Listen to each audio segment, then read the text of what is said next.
Oh, yes. Yes, man. It's been a minute. Man. A lot has happened in the world of wrestling. We hope that y'all have been very positive and prosperous in spite of a lot of the news that's been going on in the world of wrestling. Happy Labor Day. Happy Labor Day weekend, because Labor Day is actually on Monday. But salute to everybody that's going to work anyway, because get money. You know what I'm saying? So with all the highs and the lows, the unexpecteds, and even the fearful life situations that have happened, and we're here to talk about it all, man. So, it's time for us to talk about wrestling like nobody else in the world. So that means it is time for the First Black Champ podcast. And yeah, just like Gunther, I'm still the pick of this podcast, Wrestling-ish Camp from the Port. We'll see how long that lasts, but talking about Gunther, not for sure. Barbershop Digital is the home. Make sure y'all follow us on Twitter, Instagram, all those things at fbc.pod, excuse me, not POC. But POCs are welcome. But we are POCs. We are persons of color. But also make sure you follow Barbershop Network. And coming up, wherever you are at in the world, if you are in Chicago, come kick it with us this Thursday. You're listening to this before Thursday. Come kick it with us this Thursday at Haymarket Pub and Brewery, 737 West Randolph Street from 5 to 10 p.m. We are having a Chicago Bears season kickoff party. I'm your host. The label are your DJs, and we're raffling off 2 Bears tickets. So y'all make sure y'all go register. Y'all can click the link in my bio if you follow me on Instagram, or you can log on to thebcnet.com, not only for all of your podcast needs, but also to join us at the Chicago Bears season kickoff party. It's free, but we want to make sure that you RSVP because we need a headshot. Bars. That's hard. Yes. Wow. That's hard. Yeah. Hey, and with everything going on around, as far as news going about the Chicago franchises and moving here, moving there, this is a big deal. You can have them. Well, I was talking about the Bears too, like moving to Arlington Heights or whatever. I know, but, you can have the White Sox. Yeah. So you off it too, huh? You can have them motherfuckers, fam. Unless Jerry Reinsdorf sell them bitches, I am an Atlanta Braves fan and a Seattle Mariners fan. Wow. Yeah. Yeah. All right. Yeah. Yeah. And by default, I am a Houston Astros fan. That was the first game I ever went to, first Major League Baseball game I went to. And even though they lost, baseball is way more exciting in person. Yes. Than it is on TV. Oh, hell yeah. I went to my first baseball game. I think it was 91 because I played Little League and I won MVP. Okay. And, all right. Of the team. And my father's coworker was like, "Yo, your son played baseball, yada yada yada. Mm-hmm. Let's go ahead and get him to a game. Let's go ahead and get into a game." So we end up going to the White Sox game. I forgot who they played. Mm-hmm. I think it was the Royals. Okay. But we went to the White Sox Royals game. I will say that it was the Royals. But I got Ken Patterson's autograph. And I became a White Sox fan then. I grew up before, from when I can remember to 1991, I was a Cubs fan. But I ended up going to the first Cubs Care Rookie League event that happened at Wrigley Field, but it rained that day, so we couldn't go out on the field. And they had some of the White Sox players talk to us in the bleacher areas. Mm-hmm. And Mark Grace, Andre Dawson, and it was one more player. I think it was Sean Dunston. Okay. They walked past our group. Oh, wow. So they didn't talk to us. They walked past our group. Yeah, they walked past our group.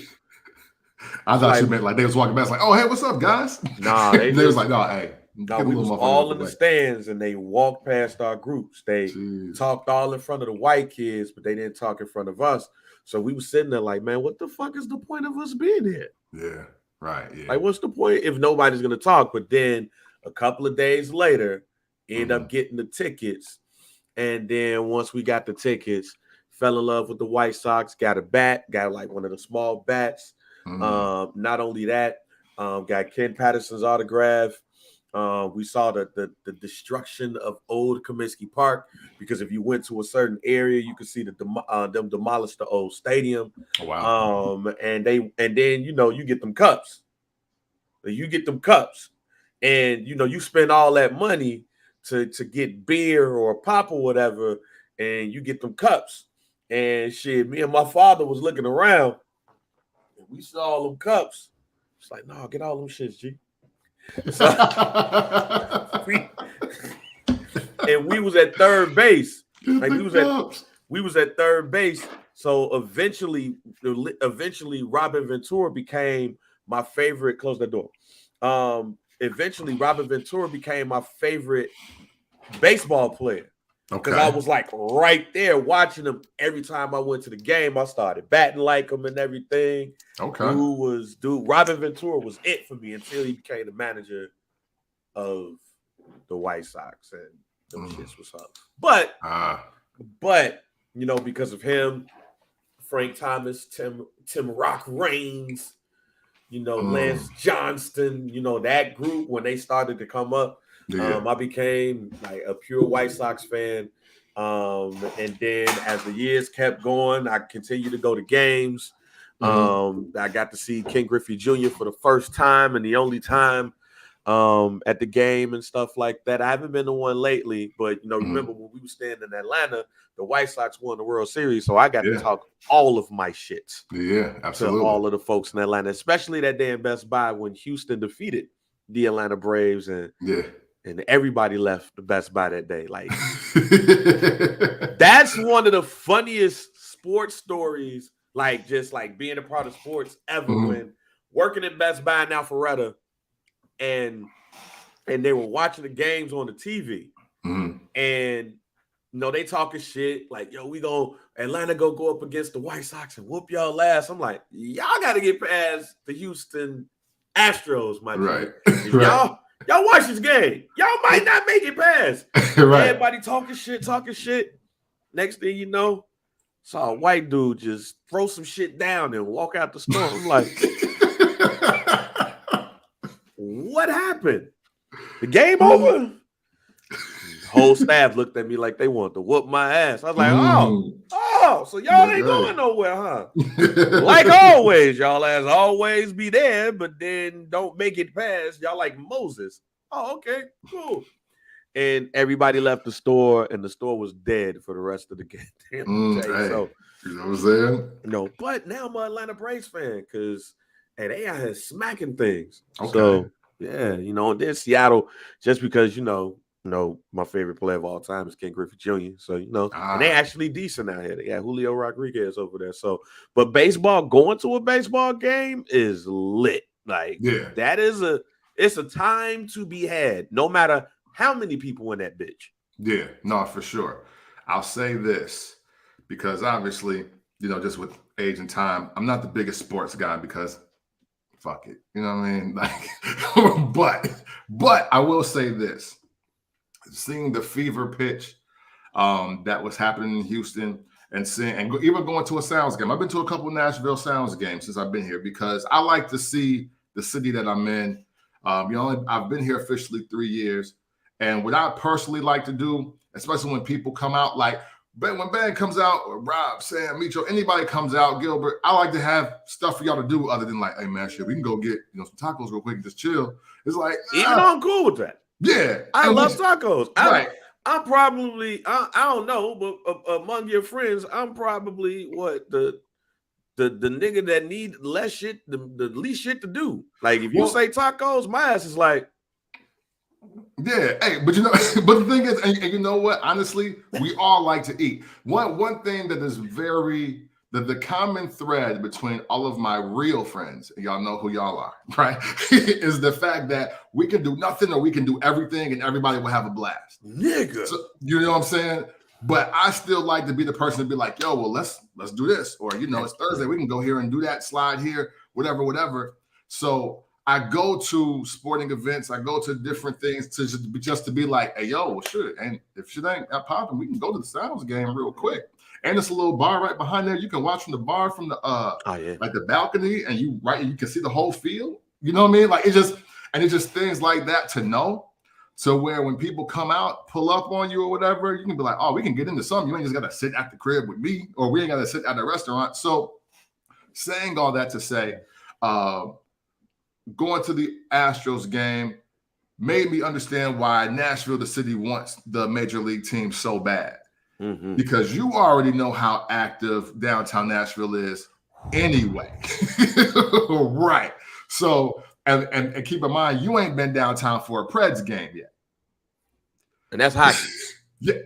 So imagine what you're going to see when we get a Major League Baseball team down. Oh, nigga, y'all leading the league in attendance first 5 years. Hey, you dig? So, and I want it for that. Yeah. Y'all leading the league in attendance for at least the first 5 years. Like, nigga, if it's the Nashville White Sox, if it's the Nashville, because I know the Brewers, the Milwaukee Brewers are talking about possibly moving too. You know what I'm saying? If y'all don't give us some shit, you know what I'm saying, we gone too. So it could be the Nashville Brewers, it could be the Nashville White Sox. I don't give a damn who it is. Yeah. Y'all gonna lead the league in attendance for the first 5 years. And as you said, because if you never been to Nashville, I recommend you going. All right. Yeah, for sure. You ain't got to do shit but just walk Broadway. All right. The shit's there is entertaining already before you even walk into a honky tonk. So look, hey, y'all look. At this point, if I'm the Tennessee Titans, I'm like, wait a minute, hold on. Mm-hmm. Yeah, man. Wait a minute. We about to get a new stadium. You know what I'm saying? Right. Don't leave us yet. Because look, I'll say this, it might sound racist, but baseball is still America's pastime. Yeah. So the whites is gonna be like, fuck them niggas right there. Hey. Let's go watch. Especially if they start winning. Hey, sometimes it ain't racist. Sometimes it's just facts. That too. You know what I'm saying? Sometimes it's just facts. Like, you know, we move away from these black folks playing football. Yeah. And,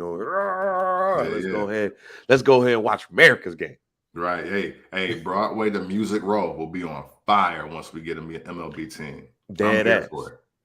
So look, man, it's a lot of professional wrestling to talk about. You know, because of work and life, you know, and actually also hotel Wi-Fi. Right. we tried. We promise. I promise we tried. I could barely look. I was in a damn hotel in Cleveland, Ohio, last Sunday, and I was trying to log in, and shit was moving hella slow. Not even gonna try. We be on this motherfucker. It be sound like hey man, the Nashville niggas got a nice ring to it. Y'all, wow, ain't no niggas on the team. It's only gonna be one. By the jerseys, right? Maybe it's by the jerseys. But nah, man, we definitely tried. But it would have sounded like the first 3 years of first black champ, and we don't want that anymore. Yeah, we're doing better. But it's been a lot of stuff is talking about the talk about. It's the passing of Terry Funk. Yeah, man. It is the unfortunate passing of Bray Wyatt. Yeah. Then, you know, AEW had the biggest wrestling event of all time. Yeah. But then at that event, somebody decided to choke somebody and threaten people's lives and shit. He ain't got no job no more. And then also CM Punk decided to, not CM Punk, but John Cena. John Cena decided to say, yo, there's an actor strike going on. I need some shit to do. Mm-hmm. So y'all gonna see me for the next 2.5 months, y'all. I don't give let me just say this now for the John Cena part. Yeah, nah, you can't fool me, fam. Yeah. You got a movie that's currently right now on Hulu. Mm-hmm. You know what I'm saying? That did not get good reviews, but it don't even matter. You got a movie that's on Hulu right now, but you can't promote the shit. Yeah. But you know what you can do? You could just appear on TV, and when people say John Cena, he got a movie on Hulu. Yeah. With the black folks. Yeah, why did they make a part 2 to that? I read it and I was just like, oh, this is a second one? It's money. I mean, yeah, but hey. Yeah, I mean, hey, look, they made 2 ride-alongs, so who am I to say shit? Right. So, John Cena, you can't fool me. It's an actor strike going on, and you need something to do. So, y'all gonna see me for the next 2 months. And depending on how long it go, you might be seeing me more. And you saw him last night at WWE Payback hosting it. And we're gonna start off right there. Not go into too much detail because it was a pretty decent pay-per-view. I'm not mad at it, and think it ended some stories possibly. And it gave us some new stories. Starting off with the first match of the night, which was amazing, and I think it was a couple of red herrings that was thrown out there. Becky Lynch defeated Trish Stratus in a very good match. But then also Tiffany Stratton, who was the NXT Women's Champion, she was at ringside, and she's been seen a couple of times lately, and she's been seen around Becky Lynch. So as it looks like the feud between Trish Stratus and Becky Lynch is over, maybe if Trish Stratus sticks around, it's her and Zoe Stark, who basically was like, bitch, don't slap me, and then gave her a move.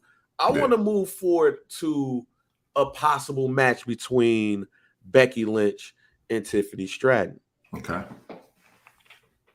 Becky Lynch ain't never win the NXT championship, ladies and gentlemen. That's a fact. But Tiffany Stratton is one of the people at NXT that you could say has star written on their head. Like it's as far as everybody goes, is right now probably Mello and her. That just like when you look at them, you wipe their forehead, is just star right there. What do you think about this though? Becky Lynch possibly going up against Tiffany Stratton for the NXT championship. Yeah, I'm conflicted because it's stat stuffing to me. You dig? Because even the promo or the segment that was cut at Payback with Tiffany just speaking about the elephant in the room. Hey, all your homegirls was the NXT champ, not you. So and now we're in a space where Becky Lynch has won every single women's title, but that one. And the promo leading up to the match, which was a good match. I honestly wouldn't even be mad if people called it match of the night. Calling her the greatest of her generation. And that totally issues on all the promo for Charlotte Flair the last 5 years. She doesn't have Bayley stats are better. We just believe Sasha Banks is the true best one out of all 4 of them. So yeah, Becky Lynch better win the NXT championship. So that's how I feel about it. This episode, I do want to preface this. I'm not trying to be purposely contrarian this episode, but I'm calling Payback. If it was a subtitle to it or if it was a headline to it, it's not yet or not ready yet. We're not there yet. Payback, not yet. 2023. That was the pay-per-view, the premium live event to me last night.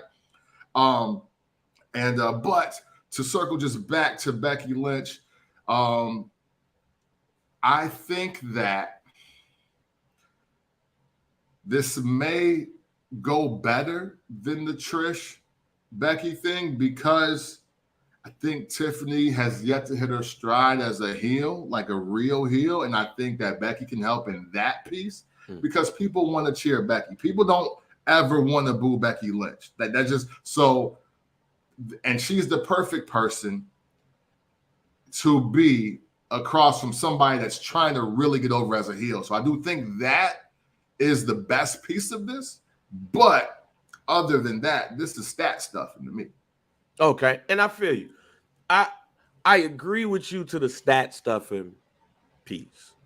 But I think the other piece of it is what we've seen happen in the WWE from time to time. You put your best up against your best up and comer. Yeah. Right. And I think Tiffany Stratton is suffering from two things. I think one, she's at this point, she might be far and away the best prospect in NXT on the NXT women's side, right? And there's only so many times you go up against Roxanne Perez. Exactly. Because that's your number 2 to me. And everybody else has not grown. Like she's going against Kiana James, my Nubian Black Queen, Kiana James, this weekend. And it's no secret, like Kiana James is not going to win that match. But it gives her a platform. But when you look at the women on the roster, if Becky Lynch is not in a feud, so to speak, or she's moving on from a feud, then I don't mind seeing her go up against Tiffany. I'd rather it not be for the belt. So I hope they just make it a non-title. I hope they make it like, bitch, I don't need your title, but we could go. But it is something to the fact that she never won the NXT championship. But you know who else has never won the NXT Women's Championship? Bianca Belair. That's right. So it's like a number of women who didn't win it, who have had success. Liv Morgan never won the NXT Women's Championship, and she's had success. So I don't think you have to go to do that. But at the end of the day, I mean, it is the WWE, and they're going to make sure them stats look good. So, if you Finn Balor became a Grand Slam champion last night. So, shouts out to him. So it's like with Becky, you can say that you've held every women's belt except for the NXT Tag Team Championships. It's like Women's Tag Team Championships. Like, what do we do? Do we bring those belts back? Like, shit like that. So, no, I agree with you on those terms. Let's move on over to a match that John Cena found himself involved in. He was the special guest referee for LA Knight versus The Miz. And you had said something on Twitter during our little small sabbatical. About LA Knight matches. So I wanted to ask you, what did you think about this match right here compared to some of the things that you believe in, but at the same time knowing there's something that's lacking. What was your thoughts on versus awesome? right, and that's literally what it was. I'm gonna start by saying this. This was the best LA Knight match since he was officially over. This was and it was, I think it was far and away the best match. For those of you that may not have been seen the tweet or anything like that, I simply just said LA Knight matches need to get cleaner. They need to get tighter if this is really going to work, because they're giving him a lot of time. That match was way longer than I expected. It was way longer than it needed to be. Yeah. And the reason why I sent the tweet, I want to circle back. I'm sorry, y'all. I want to circle back because the reason why I said his match need to get cleaner and get tighter, LA Knight, as over as he is, and he can go out there and do anything, and that crowd is going to pop, he needs to give us less Seth Rollins and more Randy Orton. And I say that because, we get it. You can be athletic, but maybe 20 years ago, them moves would have hit different. Now they hitting like they dangerous. And, I think last night at Payback was the perfect balance of who he needs to be. I think obviously John Cena coming out always means something. Because the one thing that's very cool about John Cena, much like it was very cool about Ric Flair and even Shawn Michaels, is that they don't stand next to everybody. Like, they not standing with you, bro. Like they don't care what Twitter think. They don't care what the boys in the back might say. If they not standing next to you, you ain't shit. So, and you may not have a chance. And they're okay with that. So John Cena coming out and being a part of this match in any capacity, coming out, it was a really big deal. LA Knight can prove his athleticism, can prove his ability, can prove his way to having a great match without trying to do the top rope leap suplex joint. He can do it without, even last night, they're trying to, I'm gonna jump off the barricade. I'm gonna hop up and jump off the barricade and do that move. He doesn't have to do those things because he's over. You know, those are moves that are reserved for the guys that know that they can do it no matter what when they're over. On Seth Rollins' 39th or 40th birthday, he's going to stop a lot of the stuff that we're seeing. Yeah. Like, he's going to stop. Shoot, Randy Orton did at 29. He was like, nah. We not, like, I think by like 25, 26, he was like, yeah, that top rope stuff, nah, we're not doing that. We off that. And that's okay. Also, LA Knight's matches appear a little slow, like the timing is off. Okay. He looked way better in NWA Power. Now, granted, that was some years ago, so he was still in like his mid-30s then. So, I mean, I'm going to give some grace for that. But also, after attending a couple of NWA events, you know what? That ring is a little smaller. And the moves have no choice but to be a little tighter because you're not operating with as much space as you do in the WWE. So I think that we are still watching a guy get the major league reps in. And, you know, every indie wrestler dreams to be LA Knight. Yeah. Especially like this. You know, LA Knight is living the best version of the wrestler possible, right? Hey, yo, I'm 40, but I'm still in great shape. People want to hear from me. People want to see from me. It's still a chance for me to get some bags and maybe do some main events. Like, yeah, I probably should be past my prime, but these people say I am. So I'm going to do something else to get over this way. However, you know, I think with all of that being said, I think Miz, I think Orton, I think Cena are definitely the best guys for LA Knight to be around, because if nothing else, watching LA Knight's performance and his run that's happening right now, honestly, Bang, and y'all can, and maybe y'all see the correlation when I say it, man, we need to appreciate AJ Styles even more.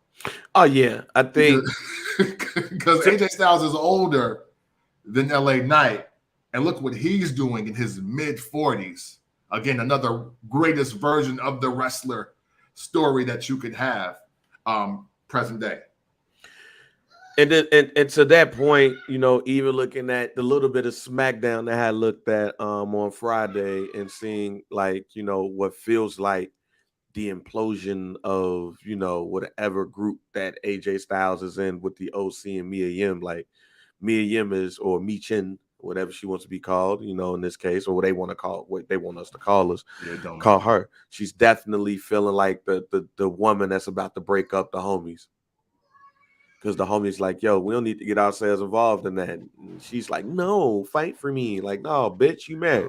Yeah, you ain't giving up none of that. Right. Your man over there, Jack. You know what I'm saying? Tell him to come through and fight for you, fam. We need to stay out of this, AJ. AJ, like, no, we're a team. You know what I'm saying? And this is the place that AJ Styles built, and Dennis got his ass beat. But no, I agree with you.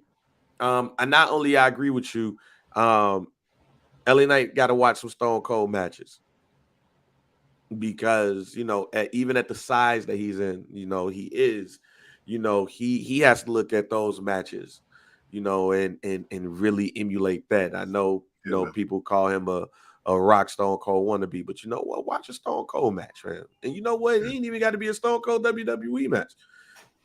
No, go watch one of them United States Championship matches in WCW. Do that. But I do agree with you. That was his best match to me on the main roster. That was his best match during his run. But I also hope that his feud with The Miz is done and over with. Gonna skip the United States Championship match for obvious reasons. Yeah, man. And go straight. Oh, go ahead. I want to say just something real quick.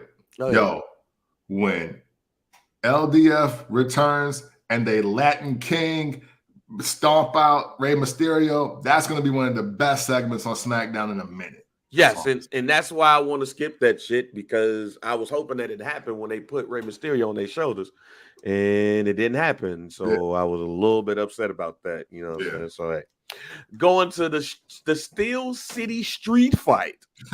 Yeah. You know what I'm saying? Shouts out to all of the street fights named after cities and nicknames. Shouts out to the Harshest Street Fight, the Chicago Street Fight, the Latin Street Fights, the Mexico City Street Fights, and all that shit. Shouts out to naming a street fight after your city, especially Chicago. You know, they made me think. Look, street fights made me. I thought Halston was the worst street in the world. Yeah, absolutely. Because of Road Warriors matches. Yeah. Because it was only street fights on Halston. They never made it to Cicero, never made it to Madison. Nope, we on Halston. It's going up. WCW made Halston Street feel like Final Fight. It feel like the Warriors, like, yo, so I got to walk up from there to there. And man. But y'all see the Road Warriors just had a match with the Four Horsemen, and it was a Halston Street fight. It's like, y'all sure about this? I don't know about it, but we had a Steel City Street fight for the undisputed WWE Tag Team Championships, and I'm going to say this is the match of the night for me. Okay, and not only that, the outcome is what I expected. I felt like because of injuries from Sami Zayn and Kevin Owens lately. It was about time for them to drop the belts and heal up a bit. And Damian Priest and Finn Balor, with the help of Rhea Ripley and Dominic Mysterio, defeated Kevin Owens and Sami Zayn, and now they are the undisputed tag team champs, which means they have all of the belts, but the Intercontinental and the WWE, and guess what I'm about to say? World Heavyweight Championship, because I got a question for you later on today in this podcast. But what was your thoughts on the outcome of this match, and do you agree? Was this probably the match of the night? You know what? Match of the night, I could see that. You know, we didn't get a chance to do a prediction show, but if we did, and I knew this match was happening, I absolutely would have picked Judgment Day, because why not? I've been waiting for Kevin and Sami to drop the titles for a minute now, because to me, the Undisputed Tag Team Championships were part of the Bloodline story. And even though, you know, that was, and that was meant, them winning the belts was a means to closing their chapter in the Bloodline story. To me, they could have lost them in a month. I wouldn't have cared. Like, it really didn't matter to me. I mean, cool, they got the Fight Together t-shirts, you know, they got merch, so that's a good sign for, you know, I guess all of their just fans who love to see them together, because I do think they are better together than apart. Even though, like, obviously they give us great matches, but I still do think Kevin Owens and Sami Zayn are better together than apart. And if they have a good 5-year run where they're just together, but not necessarily just as a tag team, but just like, we're just cool, we friends, we kick it, we fight. Like, I'm cool with that. I like this one because I think we're going to get new tag titles. We long overdue for that, right? And two, because Judgment Day is the only faction left that matters at this point.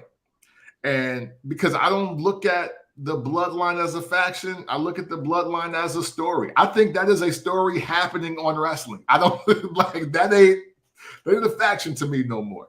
So I need you to pause, because since you mentioned the Bloodline, we have to take a short commercial break.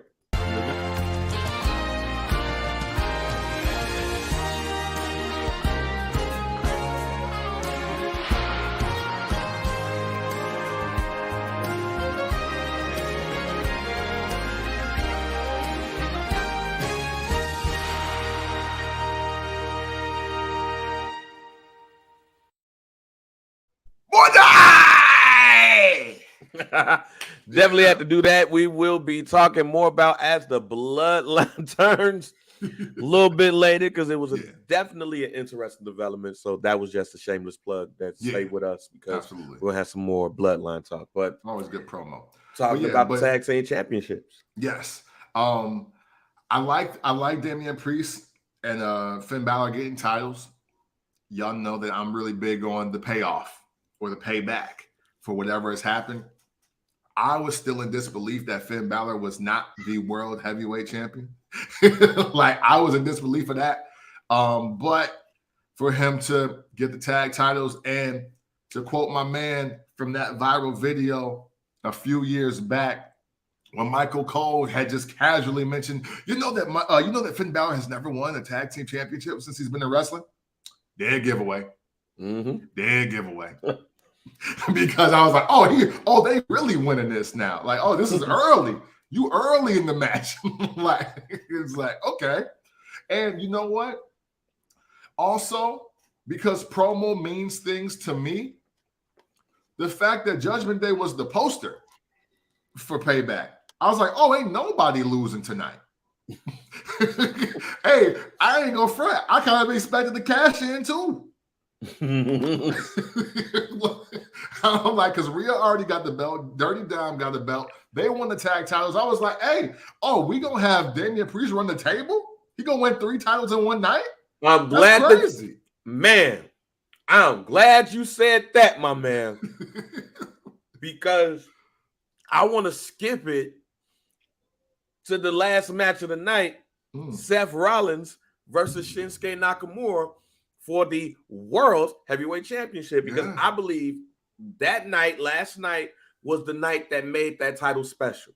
Yeah. Now that title means something. Shinsuke Nakamura beat the shit out of Seth Rollins, ladies and gentlemen. He beat that man back into submission. Pause. Yeah. And had anime promo. Yes. But it was 2 things that happened that I was like, yo, why we ain't get no cash in? We didn't get a tease of a cash in, G. Yeah. So first of all, the anime intro was cold as shit. Yeah, that was cold. Like, they need that on the WWE YouTube or whatever. Whatever they need to upload that. That was hard. And real talk, Shinsuke Nakamura is what made this title special to me. It wasn't Seth, because we know what Seth is going to give us. But he needed a dance partner. And boy, do I think he had one last night in Shinsuke Nakamura, to the point 10 minutes into the match, I'm like, go ahead and give him the belt. Seth, go get a break, rest up, go watch the kid a little bit, go to your little wrestling training joint, you know what I'm saying? Yeah. Rest, because Shinsuke got it. From the intro to the first 10 minutes of the match, I was like, it's time. And then this looks good for Shinsuke because, he's probably somebody that is deserving of a world title. And again, I think it was made special last night. So the anime part is why I was like, okay, some shit gonna happen tonight. But I don't know if you saw, but after the pay-per-view is done, Seth Rollins is about to walk to the back with Adam Pearce and all that. Shinsuke whooped his ass.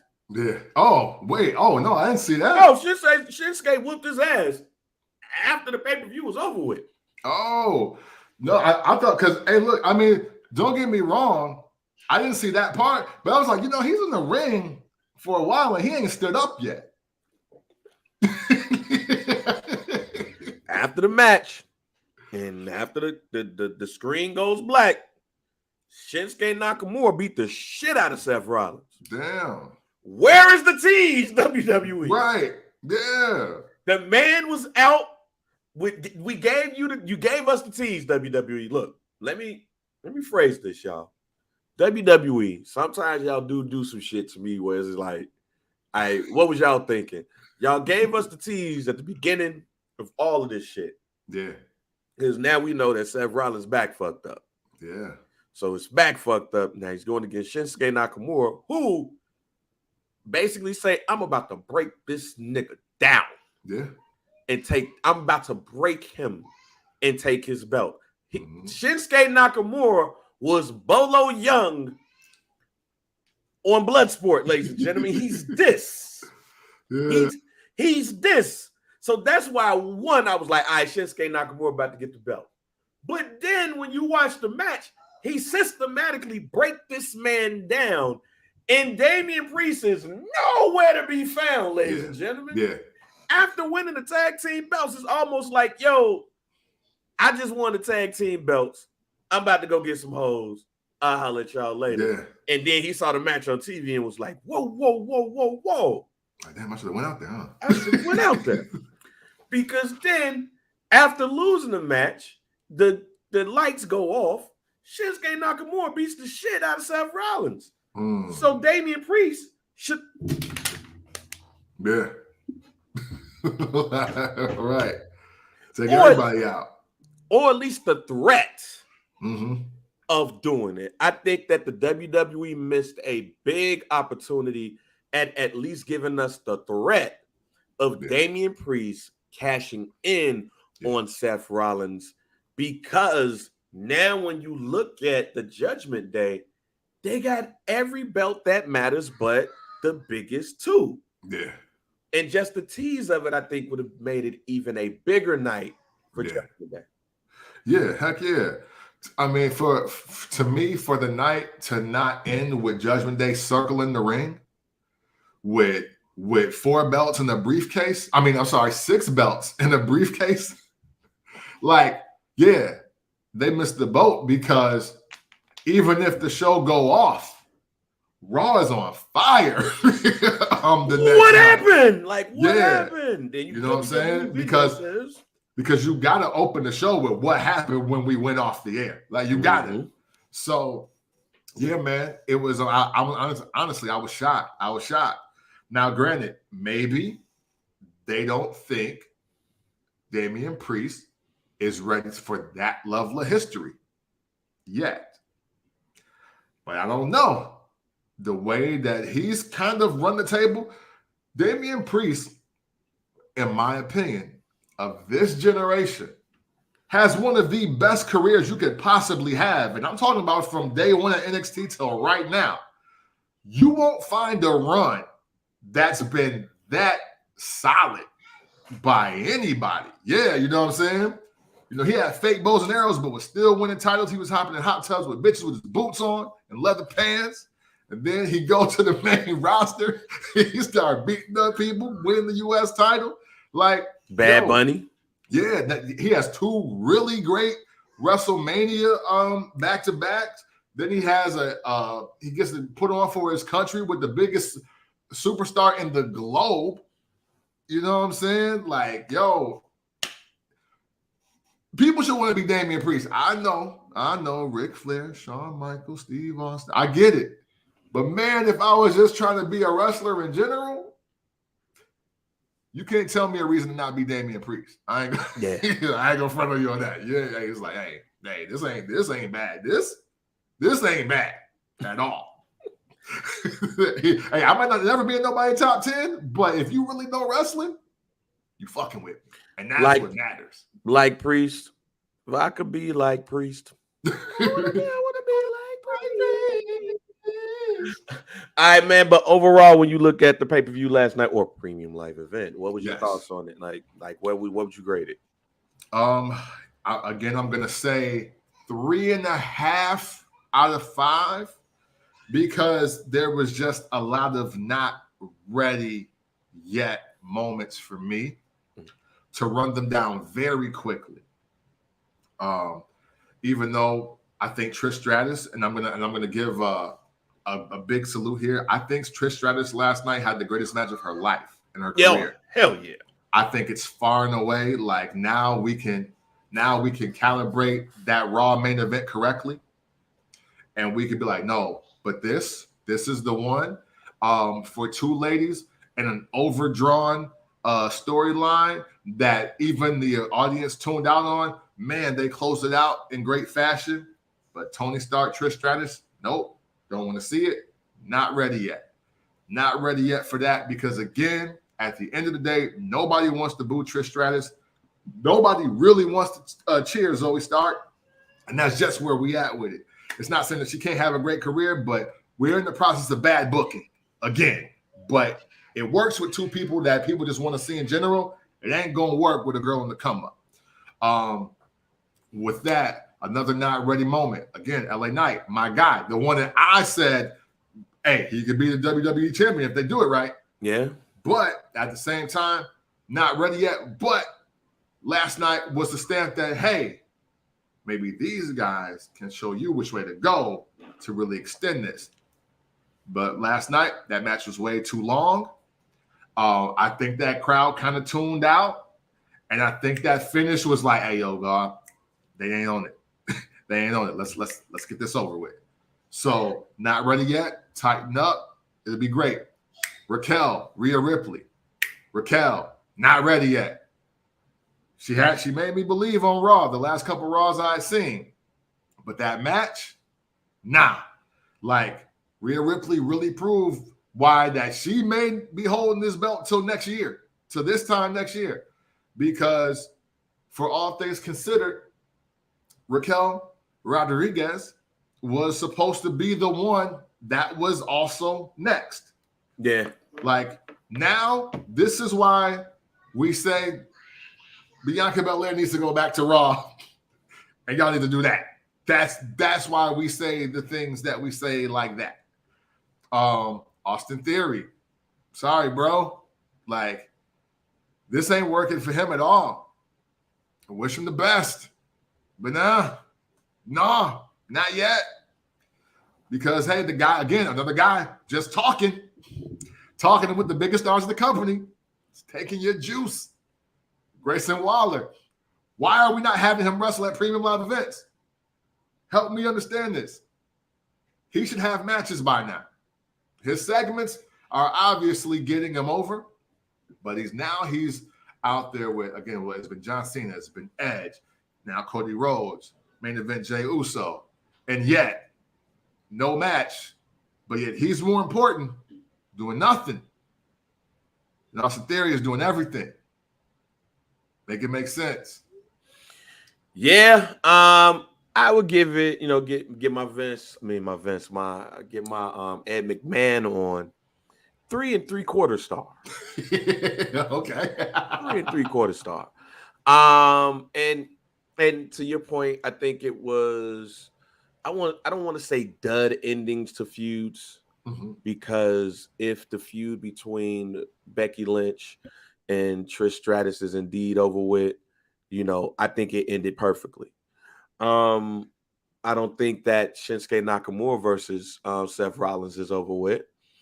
I think the Judgment Day versus Kevin Owens and Sami Zayn is over with because they're about to go on a break. They're about to go hell up. Yeah. And I don't think Rhea Ripley versus Raquel Rodriguez is over with. Rodriguez. You know what I'm saying? So I don't think it was a closure for a couple of things. So we'll see what happens. Yeah. But also I think it was some interesting tidbits like the Tiffany Stratton thing, even the Mello mention. Is stuff. That was good too. And then John Cena giving LA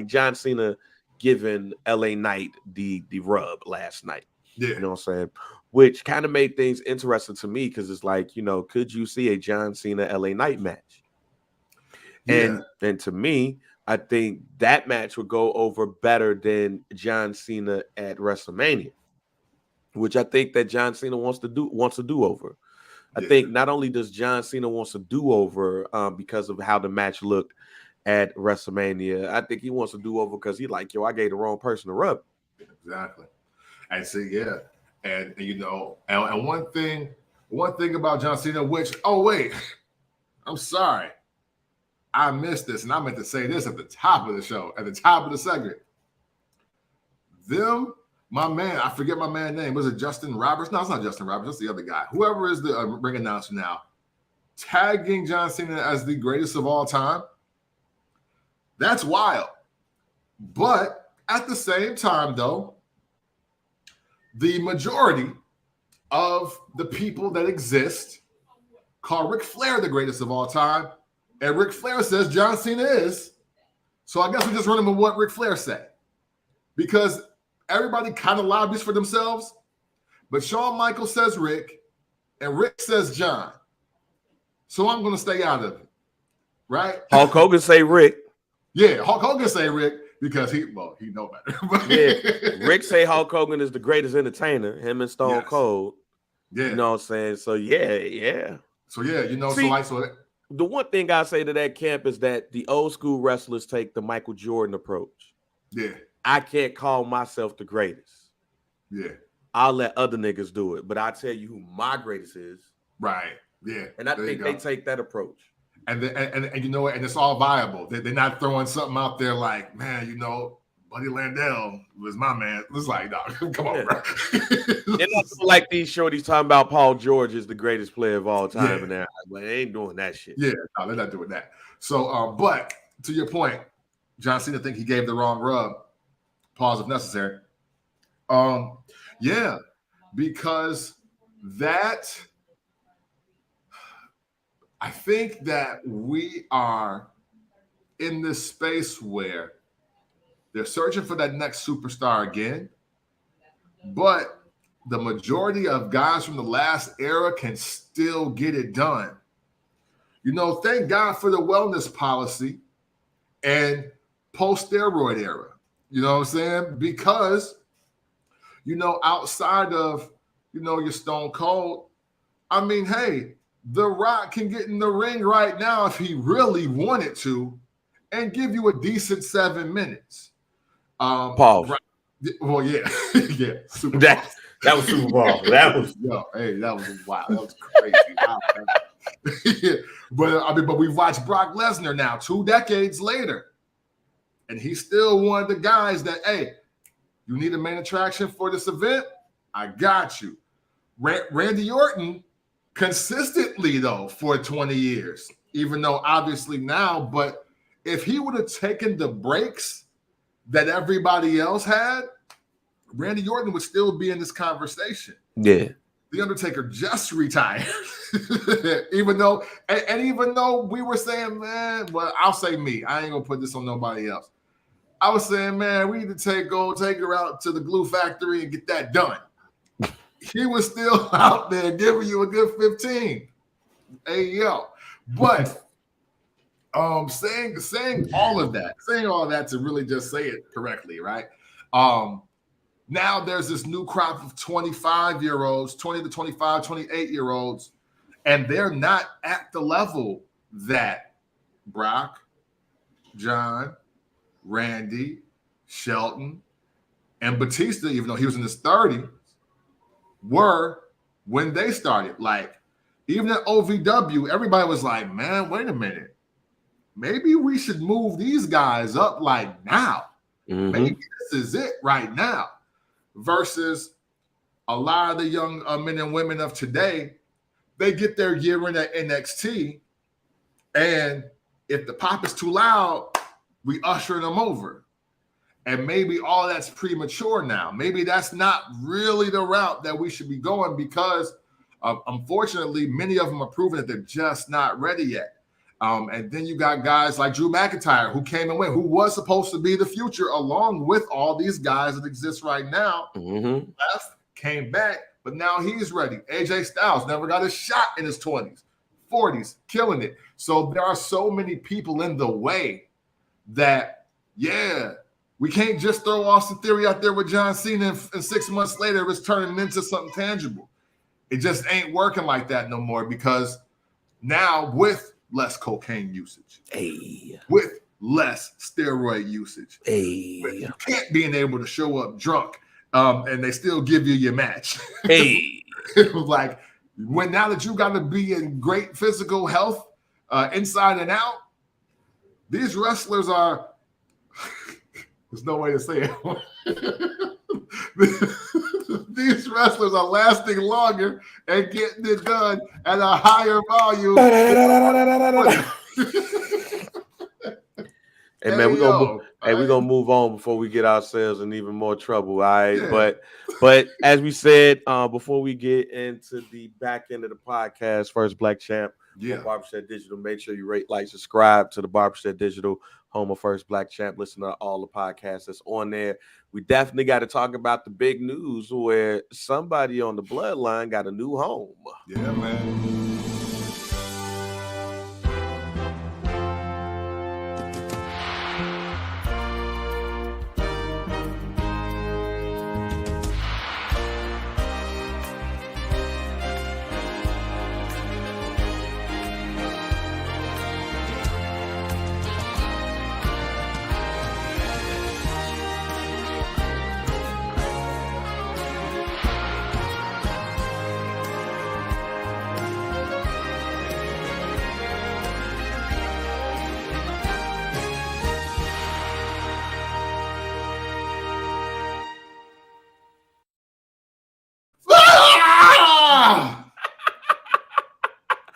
Hey, man, first black champ. It is now time for As the Bloodline Turns. Yeah. And we got another one coming your way because this one was not so major news to me, but it could be big depending on what happens because now Jey Uso is on his own. He is now a member of the Raw roster, while his brother and his cousins are over there on SmackDown. Now, you know, Grayson Waller, we found out all of this during the Grayson Waller effect.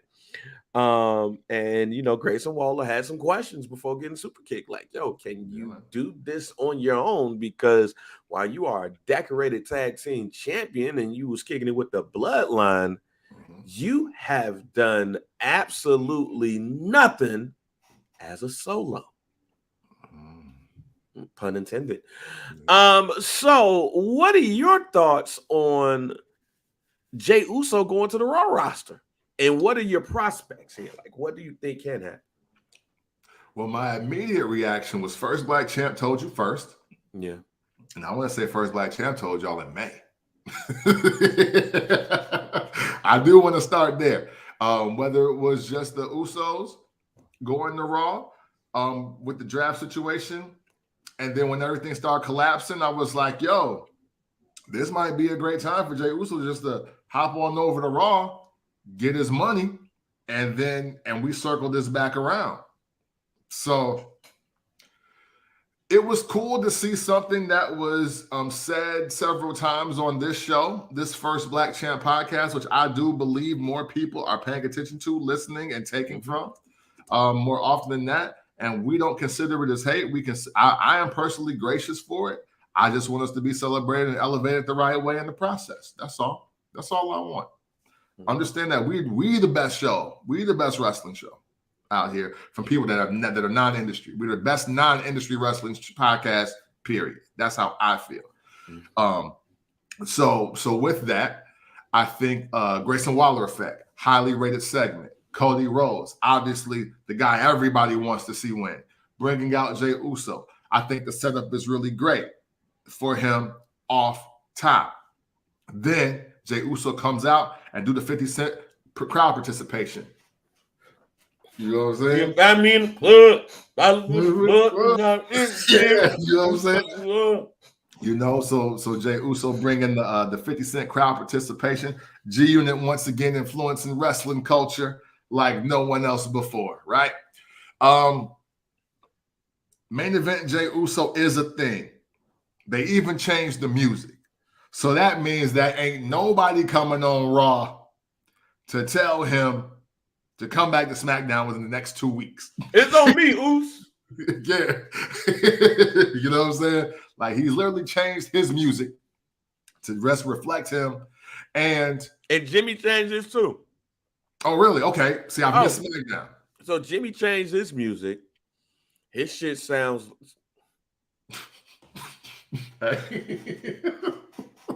Let me shut up.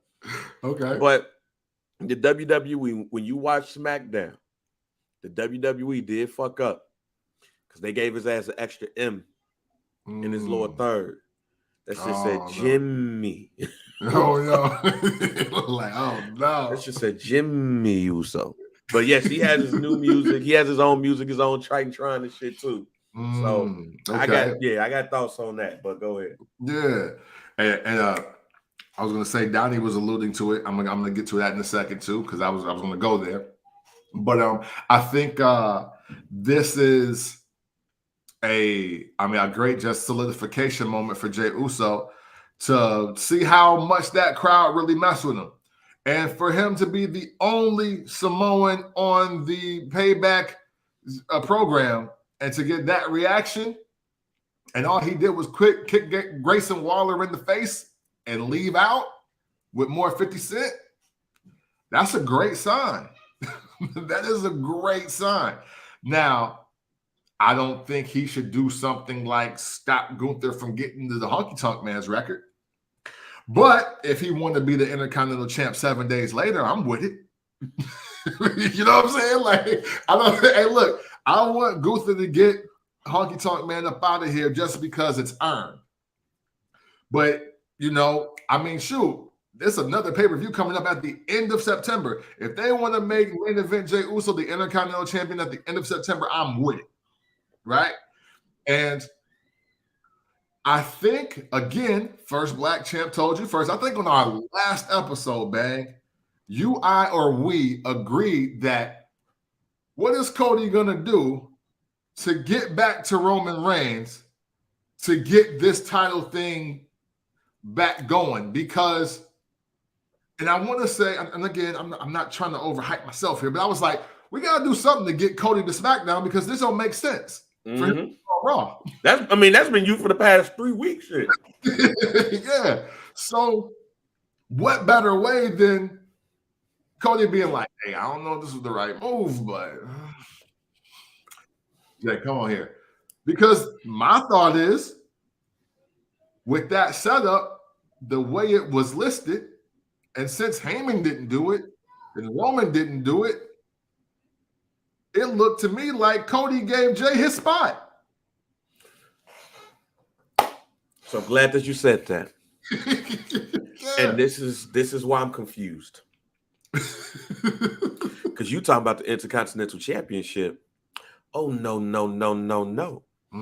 We just main evented SummerSlam, Jack. Hey. Not only did we main event SummerSlam, shit, I'd be the champ if it wasn't for my ungrateful ass older brother. Yeah. Ungrateful, jealous ass bitch. Yeah. I quit. I didn't even want to be fucking here. Cody called in a favor. Why is it not supposed to be Seth Rollins versus Jey Uso at the next premium live event for the World Championship? Yeah. I think if Jey Uso goes up against Gunther, that's a step down. Okay. From Jey. Hey. And that's and me saying that about how I feel about Gunther, Paul, yeah, that's saying a lot. Yeah. Because I believe that Gunther is damn near the uncrowned world heavyweight champion. So him dropping the belt, I don't give a fuck when after he defeats or he moves on from Honky Tonk's record. Yeah. Is a move down from Jey Uso. Like, okay.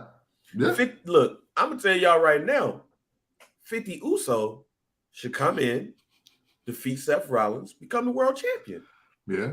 Because there's 2 ways you can skin this cat. Definitely ain't no pause on that one. Yeah. One, it could be Roman really just saying, fuck dude. He wanted to go, now he gone. Right. We ain't got to worry about his ass. We move on. But the other piece is, what if Roman is pulling the strings that Triple H tried to do when he tried to get Batista on Raw, on SmackDown, I think it was. He tried to get him to go to SmackDown when he won the Royal Rumble. And Batista was like, no, after he heard all of the shit that Triple H was saying. Right.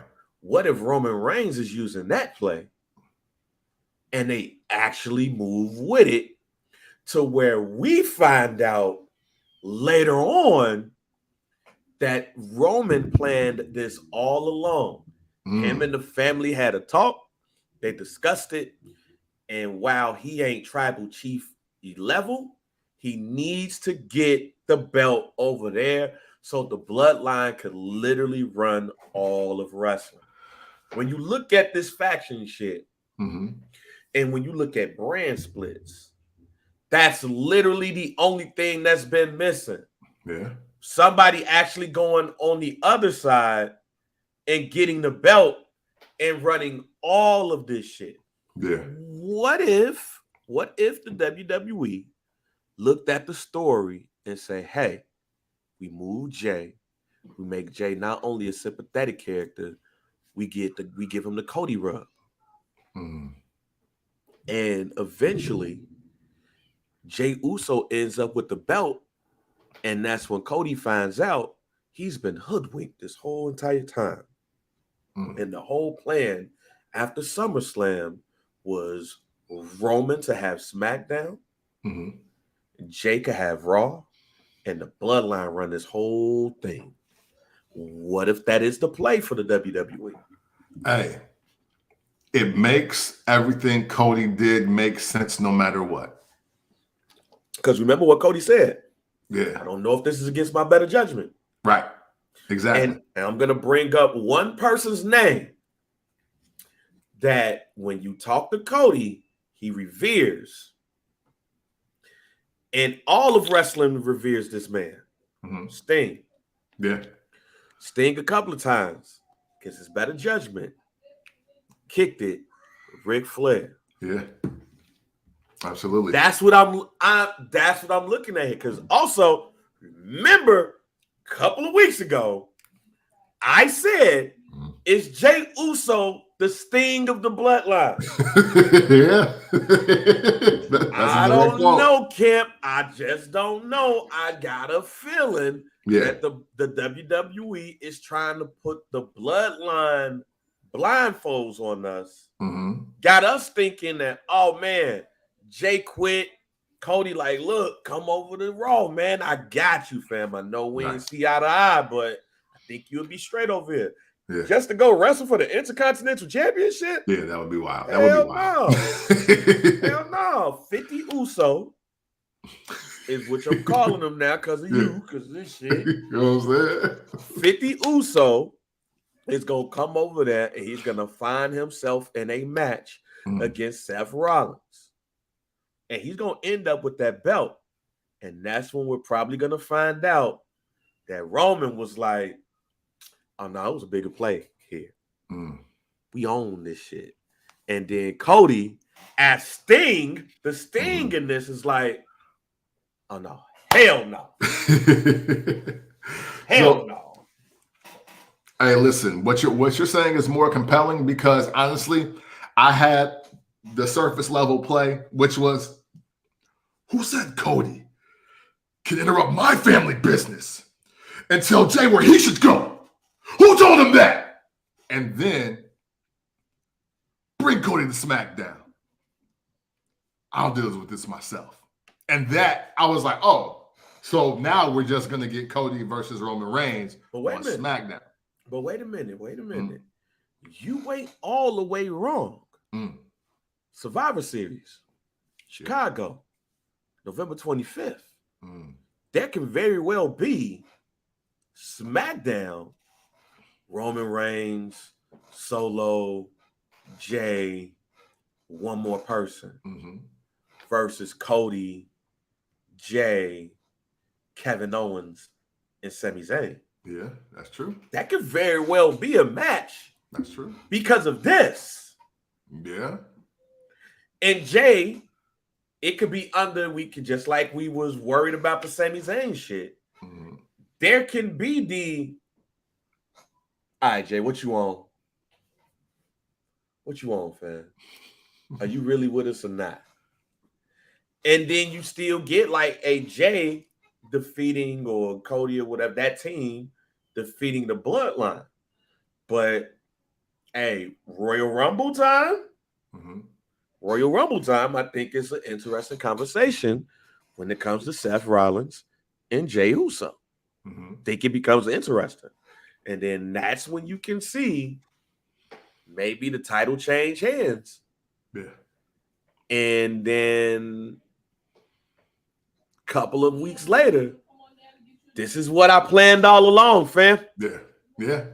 This is the way to keep us on top. Yeah.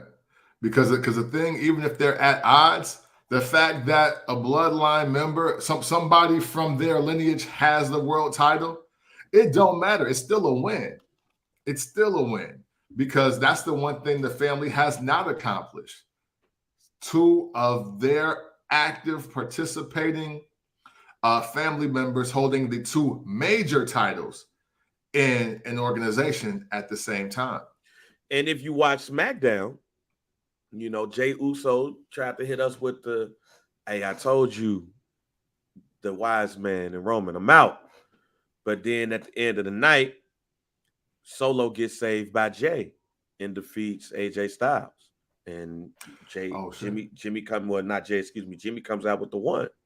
So you can still very well have a version of what we had said on the show before to where Jimmy and Solo becomes tag team champions sooner rather than later. Yeah.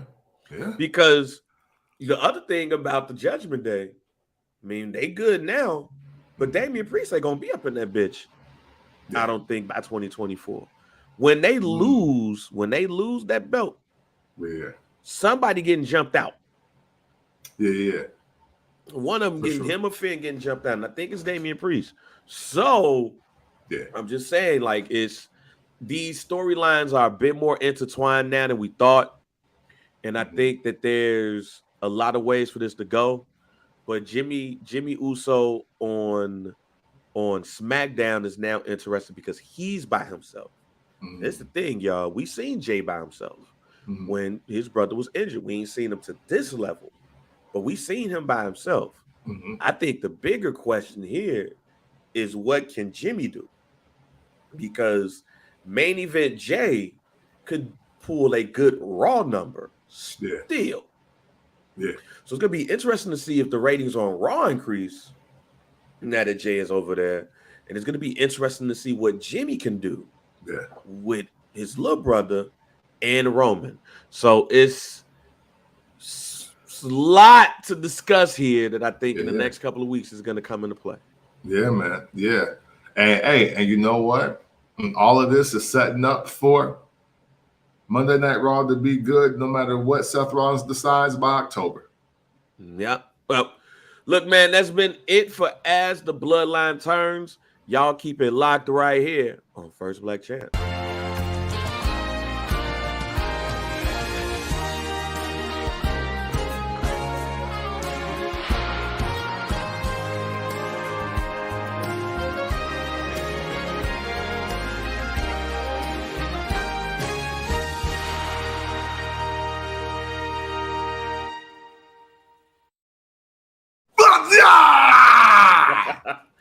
All right, man. So now we're in the back half of First Black Champ, and there's a lot of things to discuss still in the wrestling world. But I want to get into CM Punk first before we get into some of the sadder things. And AEW All In. Now, first of all, shouts out to AEW All In, the biggest live event in wrestling history. Believe it was over 81,000 people packed out Wembley Stadium to see this event, sold out. And it wasn't. I watched it the other day. Shouts out to Key. Shouts out to Kier with the plug. You know what I'm saying? The Plex plug. You know what I'm saying? But shouts out to him. I was able to watch that joint, and it wasn't a bad pay-per-view at all. I still wonder why Jon Moxley wants to bleed. Bro. And put shit in his head. It was. Let me say this. Was it? It wasn't. Hear me out. Okay. For AEW standards, I think it was a very dope pay-per-view. I do believe what was missing from this is the pomp and circumstance, and that's what WWE to me will always have. Against AEW, the ability to make some shit seem bigger than what it is. Like let's go to WrestleMania 1. WrestleMania 1, you have the first ever one. You got Muhammad Ali there. Yeah. We got Liberace in this bitch. You know what I'm saying? You got Cyndi Lauper. You know what I'm saying? Out here, we have all of these things, But respectfully, it might be the worst card of wrestlers ever at the same time. Man, it was just like, it was a regular New York house card, fam. Like, go look at nothing against WrestleMania 1. I'm not trying to judge it to the level of WrestleMania. Yeah. Everything. It's been 39 of them now. Right. It's been 39 of them bitches. But WrestleMania 1 was a regular old New York Madison Square Garden house card. Right. The only thing missing was Bruno. Oh, yeah, he was there. Oh, that's right. No, I'm sorry. He didn't wrestle. My bad. He didn't wrestle. He brought his son out to wrestle Brutus Beefcake. Not Brutus the Barber, but Brutus Beefcake. Like, the first match was Tito Santana versus the Executioner fan. Yeah. So, look. Superstars. It was a regular old New York Madison Square Garden house card. Then the next one, Vince was like, whoa. We got to do shit bigger. And that shit was done in 3 different cities. Yeah. But I believe that WrestleMania 3 is when Vince found his sweet spot.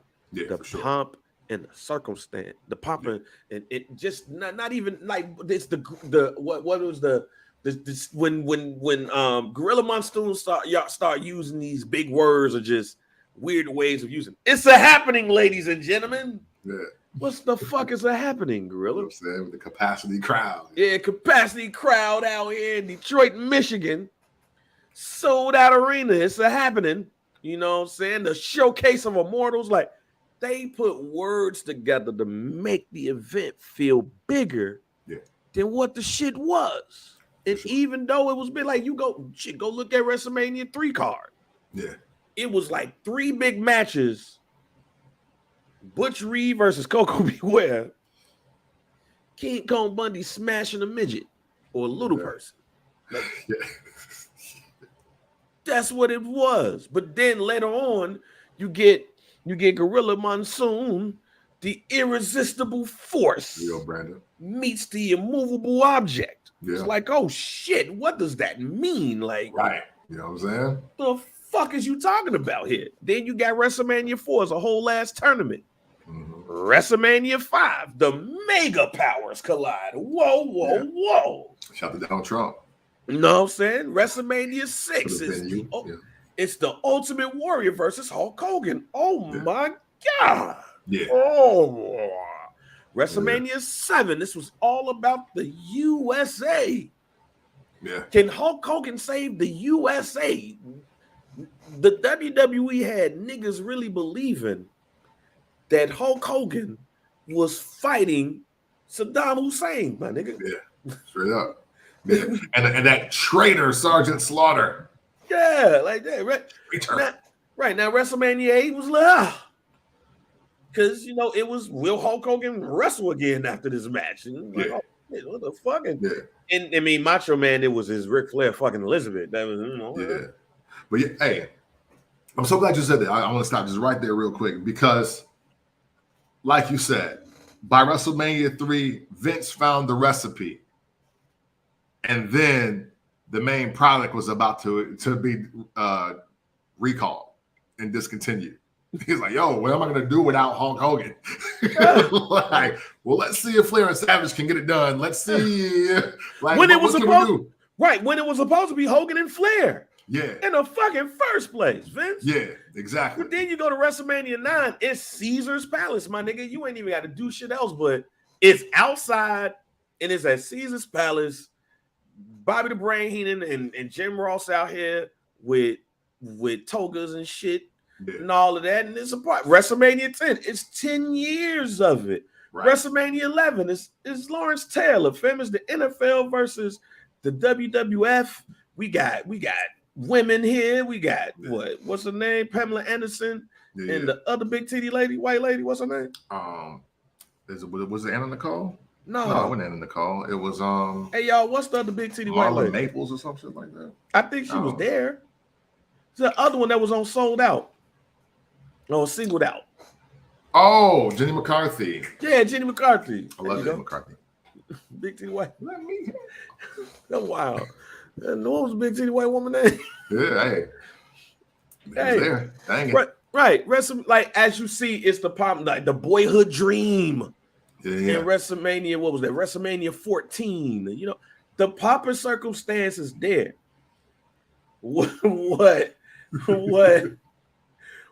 AEW to me has not gotten down yet is the pomp and circumstance. Yeah. It's the celebration of it. And I think that to me is what is missing from AEW at Wembley Stadium being the biggest event in wrestling, live wrestling history, not being able to give us the pomp and circumstance of an event. You know why though? You know why?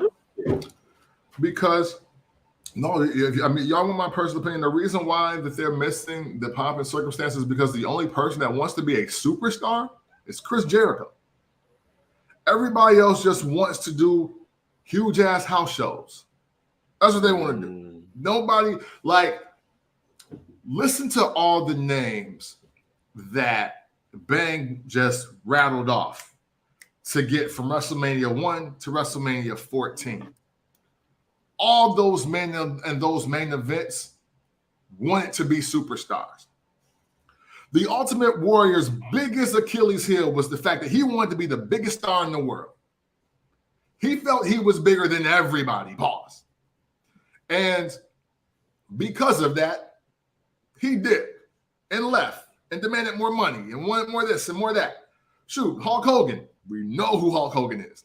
Hulk Hogan, had him and Vince had a better relationship, there would probably be promo around how he invented wrestling. If he stuck around long enough.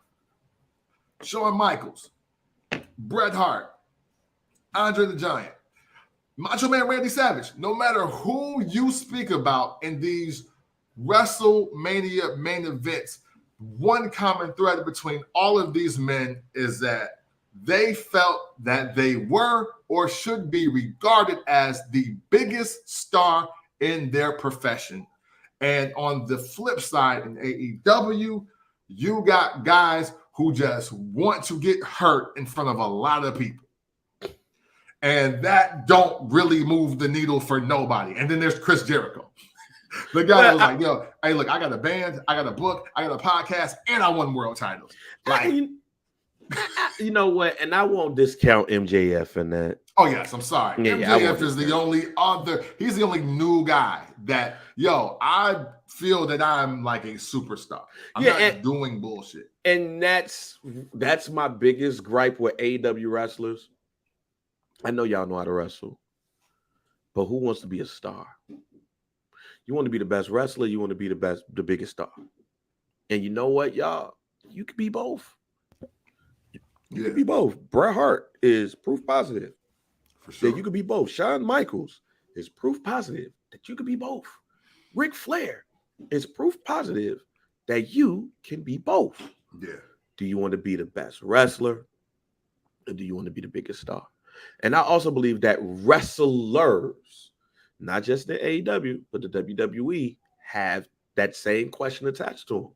You want to be the best wrestler, you want to be the biggest star. But let's go to AEW All In, which I watch. Again, shouts out to Key. It's a dope pay-per-view. For those reasons. It wasn't a lot of pomp and circumstances. It was a lot of, we're going to give you the best wrestling. You know what I'm saying? And all right, cool. But when I think that you missed the boat when it comes to events like that and not making it bigger than what it seemed to be. But it was big enough for them to run it back for 2024. So big enough to run it back for 2024. It does prove also that we're in a wrestling boom. But unfortunately, we're not here to talk about AEW All In. We're actually really here to talk about kind of what happened at the beginning of this shit. Because when I started getting a word on social media that there was an incident backstage between CM Punk and Jungle Jack Perry, I was like, damn, I wonder when this happened. Mm-hmm. Turns out that this shit really happened when the pay-per-view started. Yeah. When the pay-per-view started, ladies and gentlemen, if you look at the matches, like the match setup, and then you also look at what happened before, like when you look at it, fam, it was like, whoa. Mm-hmm. You mean to tell me this happened like right when this shit started? And for those who don't know, here's what happened. Hook and Jack Perry wrestled on the pre-show. Yeah. A spot happened, and CM Punk and Samoa Joe opened the show. Yeah. Between the ending of Hook and Jack Perry and before CM Punk and Samoa Joe comes out, a fight takes place. And the fight takes place to where apparently CM Punk beat Jack Perry's ass. I'm going to read this. During All In's 0-hour pre-show, right before Perry was suplexed through a windshield of a vehicle. He looked at the camera and said that it was real glass, Crimea River, a reference to Punk's disapproval. Mm-hmm. After Perry got backstage after the match, and just before Punk was to go out for his match, the fight happened where Punk allegedly put Perry into a guillotine chokehold. Now, it gets worse from there. He allegedly lunged at Tony Khan and said that he would quit. Punk and Perry were suspended, and in following investigation, AEW decided to terminate Punk's contract. And this is damn near a year after the fight at All Out here in Chicago, which is tonight. It is tonight, ladies and gentlemen. Yeah. In Chicago.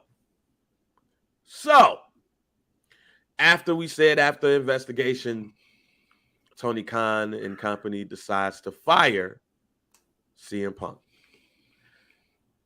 And I'm going to read part of the statement. I can read it all. All Elite Wrestling has terminated the wrestler and employment agreements between Phillip Brooks, CM Punk, and AEW with cause effective immediately. The termination was confirmed today by Tony Khan, CEO, General Manager, and Head of Creative at AEW. The termination follows a week-long internal investigation of an incident that occurred backstage at AEW All in London on Sunday, August 27th.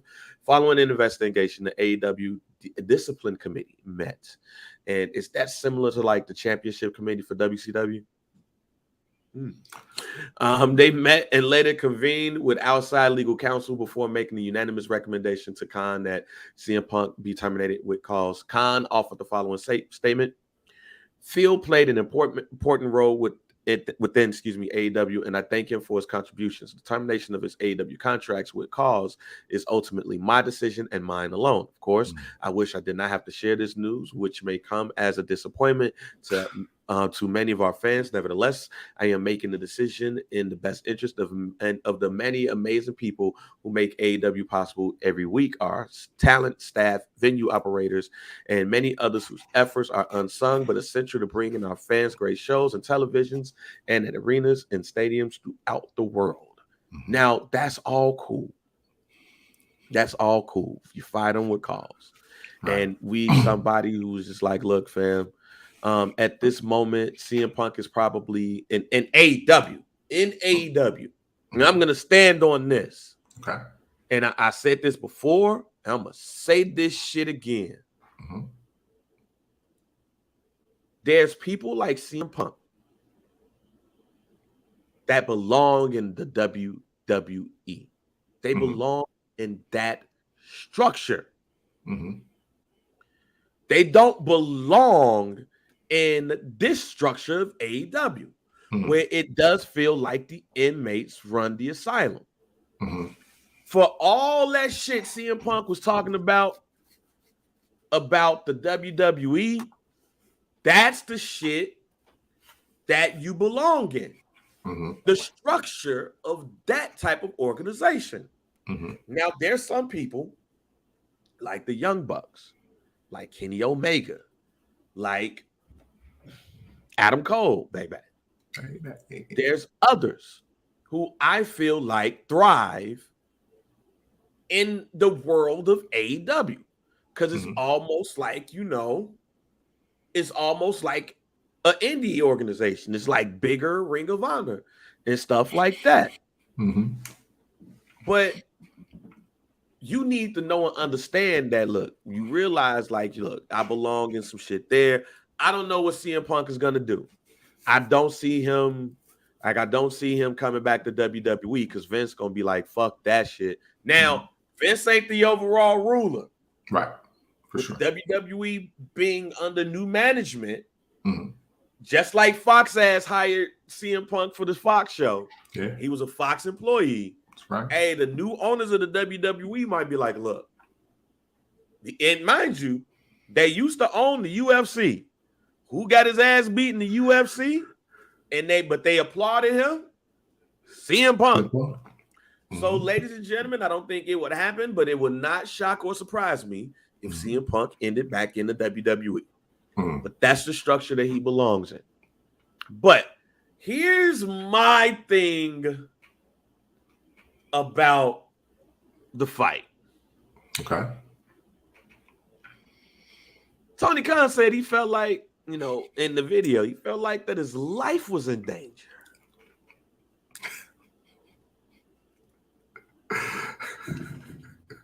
Hey, that's because him and Jack Perry are the same size. He felt like his life was in danger.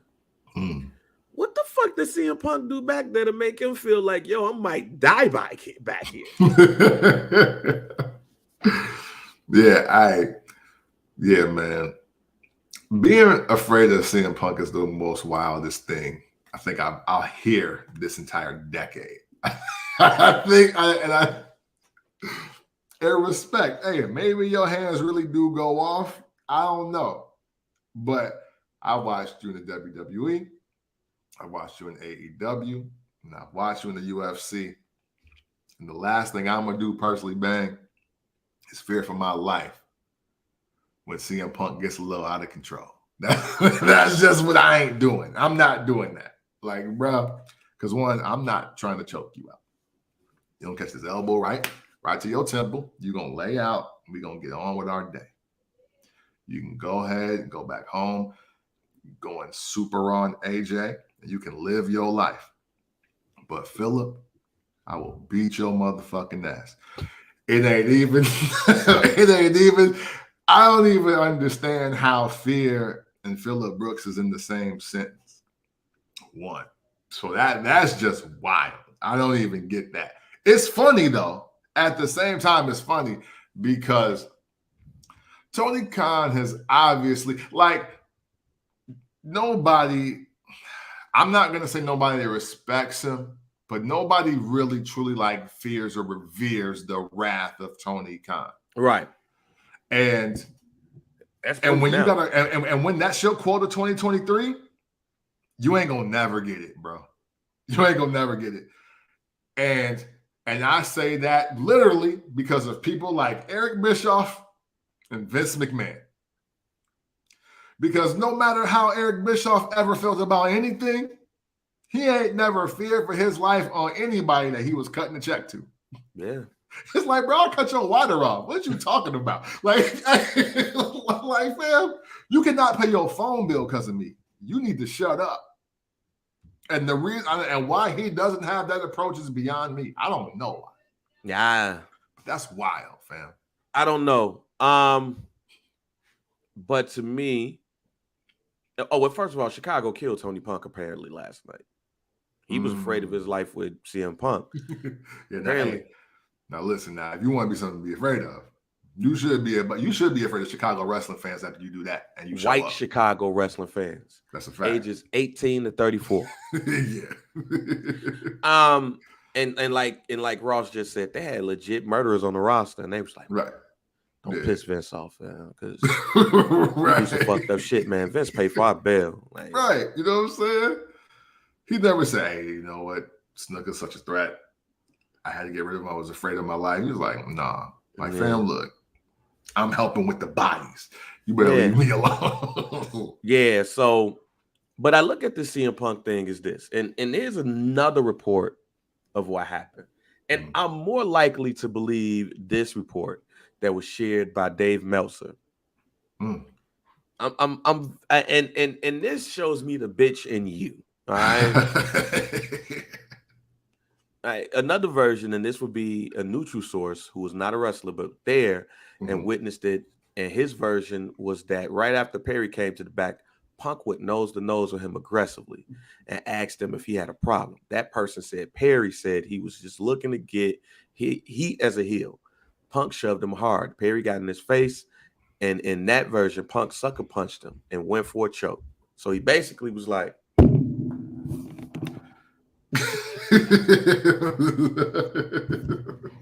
people immediately broke it up, and Khan was yelling at Punk to let him go. That person said once they were separated, Punk lunged into Khan's direction, but a number of people got in his way while Punk was yelling, I quit. Monitors was knocked down during all of this. Samoa Joe was very upset and went to calm Punk down. Now, And knowing my history of being a bigger nigga, when you fight somebody and then you jump in another nigga's face that's much smaller than you, oh yeah, they gonna get shook. Yeah, that's true. What the fuck just happened? And Tony Khan looks like he's never been in a fight in his life. Yeah. Tony Khan looked like he didn't even pay people to fight for him.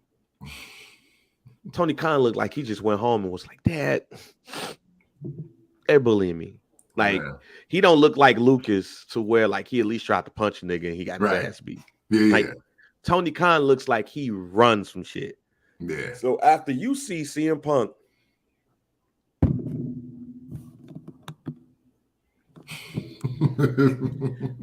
if you after you just seen CM Punk Nolan Ryan the nigga and they break it up and then he jump in your face, bitch nigga, no. Yeah. I quit. Like, I can. When you read that one and then you listen to Tony Khan opening statement, now you understand why he was a little bit afraid. But to your point, Kent, here's why I also believe that people have no fear of Tony Khan. Because why the fuck am I coming on my show before the show start to let y'all niggas know I fired somebody? Yeah. Fuck, nigga, WWE, nigga, hey, that nigga gone. Right. And you know when shit's wrong when they don't even wish you well on your future endeavors. Right. Like the WWE releases JR Bang. Right. That's it. That's all you need. I don't need tweet. Right. Quick tweet. Like the shit don't even be on the front page. It's like, nigga, the what I am the most upset of in this situation is that Tony Khan felt like he had to go on TV in Chicago, nonetheless, to say we fired Phil Brooks for cause because I felt like my life was in danger. I'm scared because first of all, Chicago gonna look at your ass crazy like, man, you fired this nigga because you was scared. You fired him because you was a bitch, fam. The fuck? Yeah. Like, you was better off just saying the tweet. And on with the show. Vince McMahon ass came in the height of sexual assault allegations and paying women off and came and added some shit to the tagline. Yeah. It was then, now, together. Vince McMahon got in trouble when that motherfucker came out, was like, yo, it's then, now, together forever. Right. Y'all niggas ain't going nowhere. Right. That nigga came out like, that nigga came out like Freddy Krueger on Nightmare on Elm Street 4. He slit his motherfucking chest, and this was like, these are all of the souls of the children. That's basically what Vince McMahon did to us. Like, y'all ain't going nowhere. And we was like, damn. Yeah. Hey, and in Vince's mind, he was like, hey, look, I let Brett spit in my face and then still on me. And I still came out the next day. Like, what? Right. And then when I ain't no bitch. Right. And then when he did it, that motherfucker was like, Brett screwed Brett. Yeah, right. With the black guy. I ain't do shit. Like, Brett screwed Brett. This nigga come up and like, I was afraid of my life. Yeah. Vince McMahon ain't look. Vince McMahon, Eric Bischoff, Vern Gagne. Yeah. You definitely pulling them on Vern. Right. Fritz Von, Eric. Yeah. You know what I'm saying? You let the Vern Gagne booking you. And you booked tonight, bro. What you talking about? Hey, I ain't none of these old ass promoters in their day would have got had a wrestler lunge at them at first, not attack them back or say I was afraid of my life. You know what they gonna say? Hey, when y'all get into that next match, fam, I'll give you $100,000. Break that nigga leg. Tony Khan went on national TV in the home of the city where this man is from. And if you're from Chicago, we smell bullshit and we smell fear. This man went on national TV in Chicago and was like, Regrettably, we had to fire CM Punk. I was afraid for my life. This nigga tried to whoop my ass, y'all. Yeah. And didn't expect to get booed? Oh, boy. Them white people was on your ass, Jack. Yeah. That's Tony Khan not truly knowing the difference between a work and a shoot. That's Tony Khan being ignorant of where he was at. That's Tony Khan just really not being cut out to be the operations manager of a promotion. You dig what I'm saying? Like, we're speaking jokingly, but nothing can distract you from the fact that these are real events that actually happen. You know what I'm saying? There's like, as Vince purposely hires people over 6'6" and over 300 pounds, and he ain't scared of nobody. Or when some shit happened to him, he was like, how can we work this to our advantage? Yeah. He was like, oh, you got a real beef with me? All right, take it outside. Because you know what? I'm paying. Like, the more that you do, the more it works for me. But wait a minute, Camp. You want to know the worst part of that shit, too? Yeah. You do that shit. Matter of fact, let's look at Jake the Snake Roberts, right? Yeah. Jake the Snake Roberts tried to hold Vince McMahon up for money. Mm-hmm. Vince McMahon handed that nigga a letter. Told that nigga you out. Jake the Snake went on hard times. Yeah. I'm not saying that it happened, but I'm just using this for an example. Vince McMahon would pay for your rehab. Vince McMahon will see you fuck up and see you down and be like, nigga, you OD'd last night, huh? And go clean yourself up, man. Go over there. Yeah. You straight. All right. And then, like 2 years later, we'll bring you back as a legend. Yeah. So he sons you, and like, you got to come back, right? Yeah. Hey, Vince McMahon is the master of you're the problem strategies and solutions. Hell yeah. He's like, hey, it ain't me. My shit winning, bro. Like, hey, you the problem. So do what you got to do. Do whatever you think you're going to do to me. But I'll still be here. I'll be here when you get back. Right. And then you got Tony Khan going on TV to give a heartfelt speech in Chicago about why you fired Chicago's own because he bitched you and had you scared and choked one of your wrestlers. No, Tony. Fire that nigga, send out a tweet, and we'll holler at you later. And you know what? I would have waited. That nigga suspended for All In. I would have fired this nigga in Omaha, Nebraska, fam. I'll fight him in Omaha, Nebraska. Because here's the thing. The Chicago crowd is going to boo you. Yeah. Regardless, when you fuck with one of their own, irregardless, black people might not fuck with what R. Kelly did, but we not gonna shit on R. Kelly at the crib. we gonna say, all right, man, just move on. We ain't even gotta talk about that shit. Even if you don't fuck with him, you be like, all right, why y'all bringing up R. Kelly shit? Like, don't nobody really fuck with dude heavily like that. We're not gonna be like, yay, you're not playing. No, we're gonna be like, fuck on, Jack. Like, why is you even talking about it? It's like the boogeyman. If you don't talk about it, he ain't there. You went on national television and said how niggas scared you, so I had to fire him. Yeah. It wasn't even about him beating up Jack Perry. Yeah. You fired that nigga because he was like, and you was like, which if I'm Jack Perry, now I'm slapping the shit out you. It's like, wait, what you mean? Like, what you mean, fam? So you let dude jump on me and you so scared you fired him? Oh.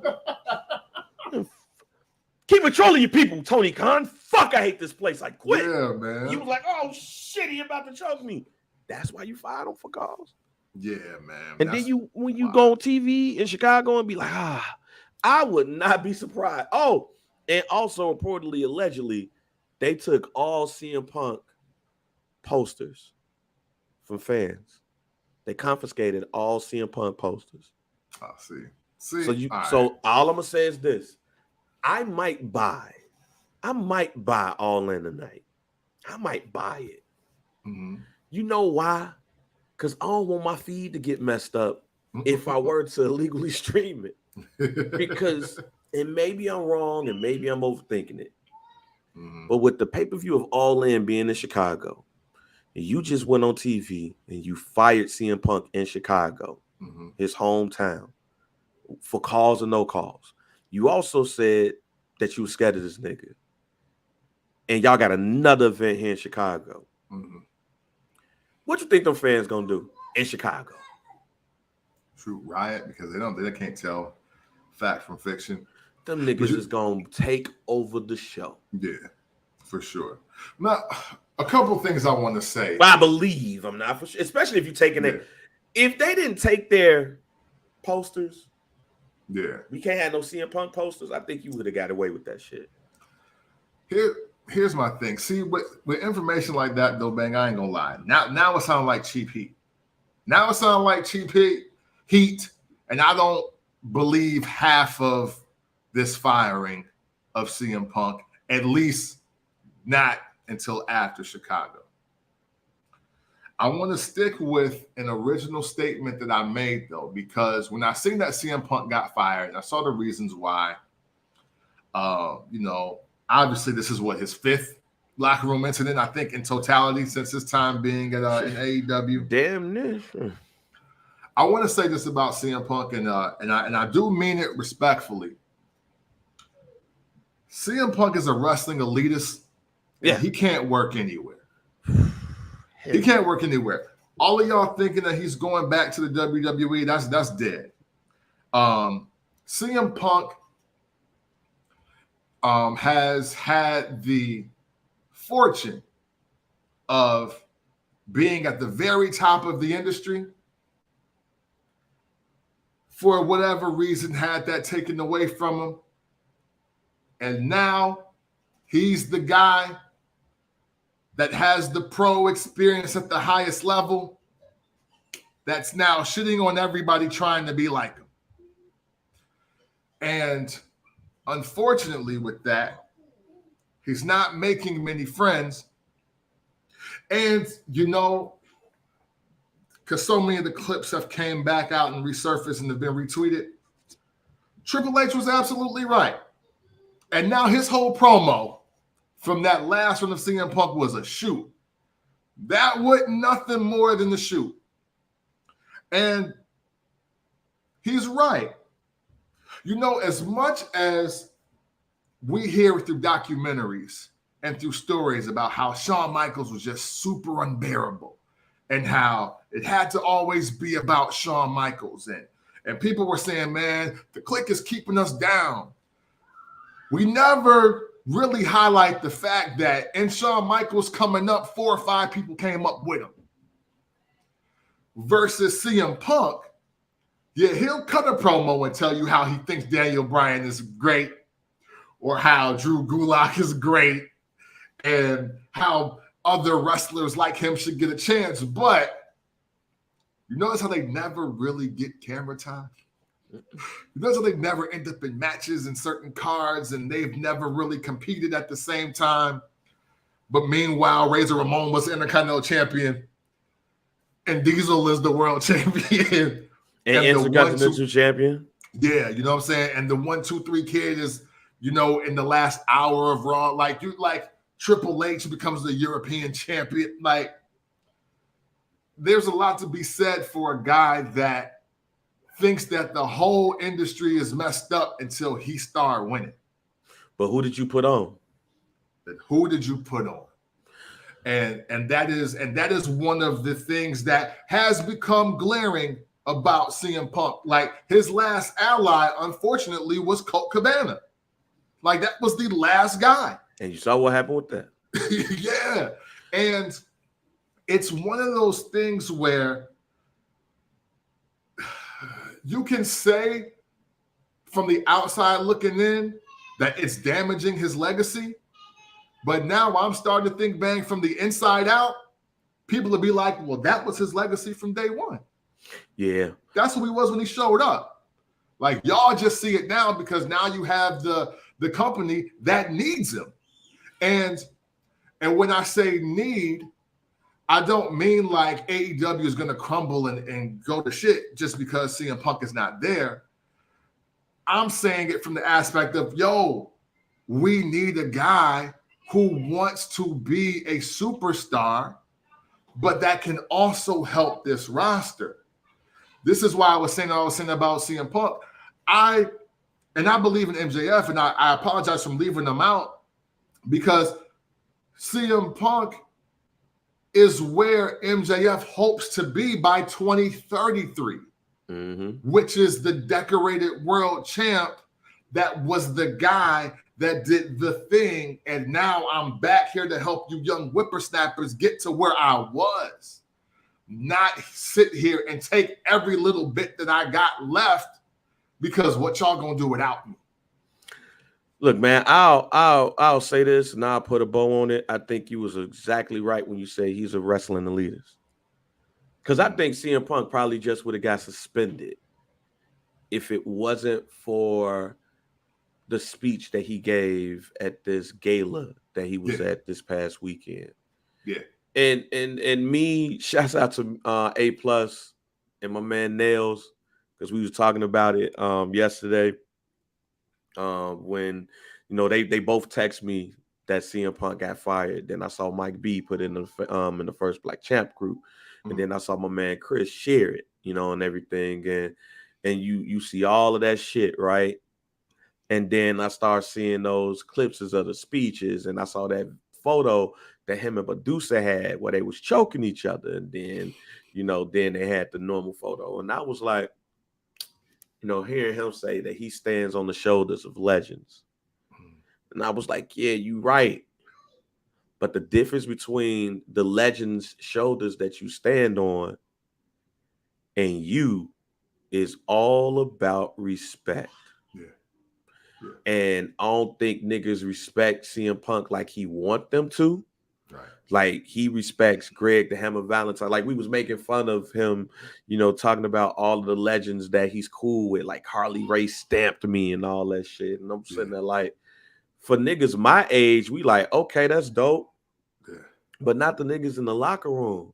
Right. Like nobody give a fuck that you got a great relationship with Greg the Hammer Valentine. Like I stand on the shoulders of Greg the Hammer Valentine. I stand on don't nobody know about Iron Mike Shark, my nigga?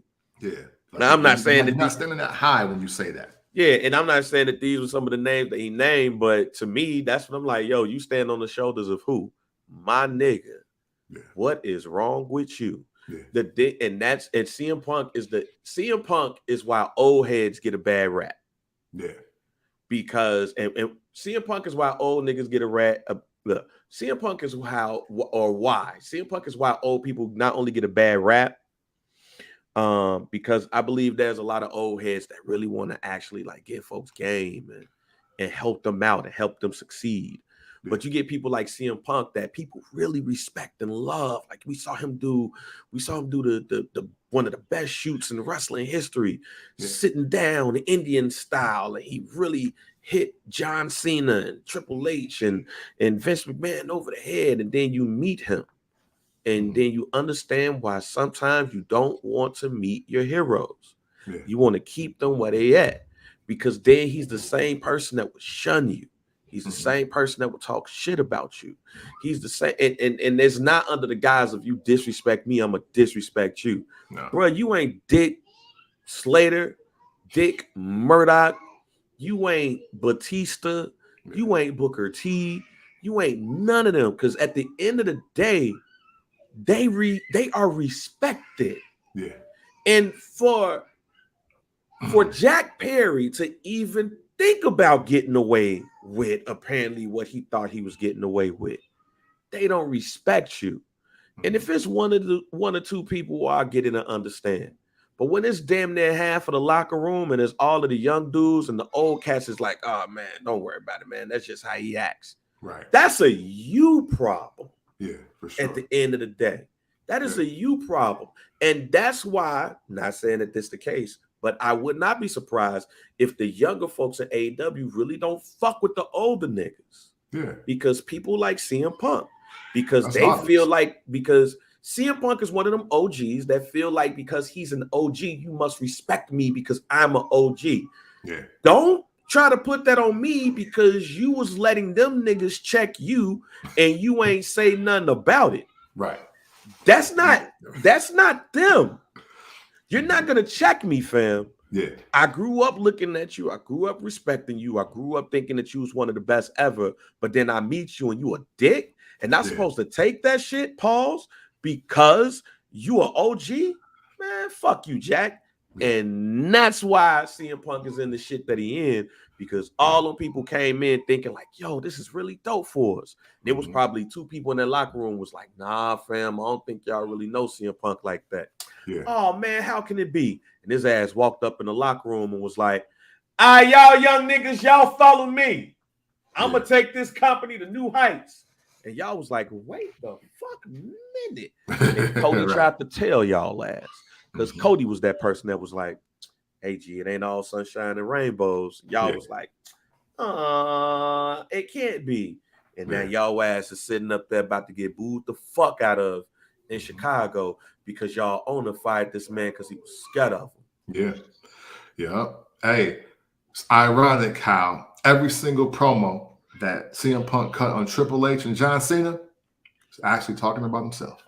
Dead ass. So with that being said, all right, man, this is the depressing part of the show. Yeah, man. No, we're going a little bit over on our time because we gotta pay respects to 2 people that I know, 2 people that I, as a wrestling fan, were very big fans of. And I want to start this off by talking about the legendary Terry Funk, who passed away, who has been in ill health for the last couple of years and stuff. And he passed away, I think he was 79, I think. What was your first memories of Terry Funk? Man, it's gonna be wild, but my first memory of Terry Funk was Roadhouse. Yo, I can't even front. Hey, look, because I watched wrestling, but I didn't see Terry Funk like in his prime like that. Right. When I seen Roadhouse, I was like, oh, look, Terry Funk and Stan Delirious Hansen, I know from movies first, all right? I ain't even gonna front with y'all. But it did make me go back and check out who he was, because I was like, yo, why does he get so much camera time? And to, over time, just going research, because again, early WCW, Terry Funk does get mentioned a lot. Well, I say early 90s WCW, he gets a lot of mention. And then of course, I see Roadhouse though, and I'm like, oh, yo, like who's this big white guy beating up people? Like, this is cool. Like, so that's my first memory of him. And then I dig in archives to not I wasn't the biggest fan of the Chainsaw Charlie run, just being honest, but my second memory is Terry Funk, Cactus Jack, everything Terry Funk, Cactus Jack. Right. So, but I'll let you take over because I'm sure you have more fonder, more detailed memories, and I just want to chime in as you get. So you're not wrong here. It is, but it's at the same time though. Okay. Because Roadhouse came out, I think in mid 89. Yeah. And I didn't see, of course, I ain't going to the movies to see Roadhouse. Yeah, no. HBO all day. Right, you know what I'm saying? So I remember seeing him, on WCW in 89. Mm-hmm. And I don't know who Terry Funk is. I'm not even watching wrestling heavy enough to see his WWF run. Mm-hmm.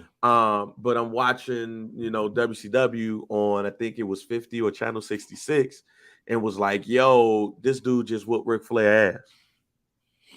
And I'm like, yo, this dude actually whooping Ric Flair's ass. Like, then when they show the clips of the pay-per-view, like on the WCW Pro Wrestling, so I'm like, dude whooping ass, who the fuck is Terry Funk?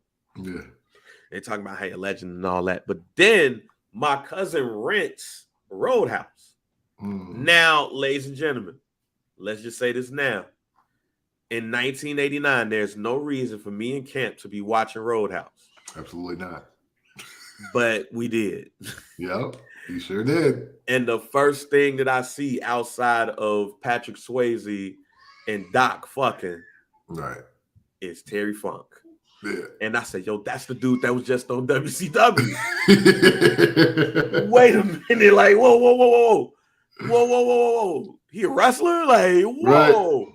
Wow. And Terry Funk instantly becomes one of my favorite people in wrestling because of Roadhouse. Like, literally, seeing Terry Funk in wrestling, seeing Terry Funk wrestle or fight Patrick Swayze in Roadhouse, in the house, is what makes me a Terry Funk fan. Yeah.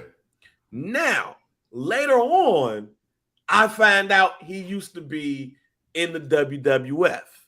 And then I'm looking, I'm like, yo, how come he didn't get over? This is me before me knowing like what's going on. I was like, yo, how come Hulk Hogan beating him? Like, he was a nigga in Roadhouse fighting Patrick Swayze. Like, literally, that's me.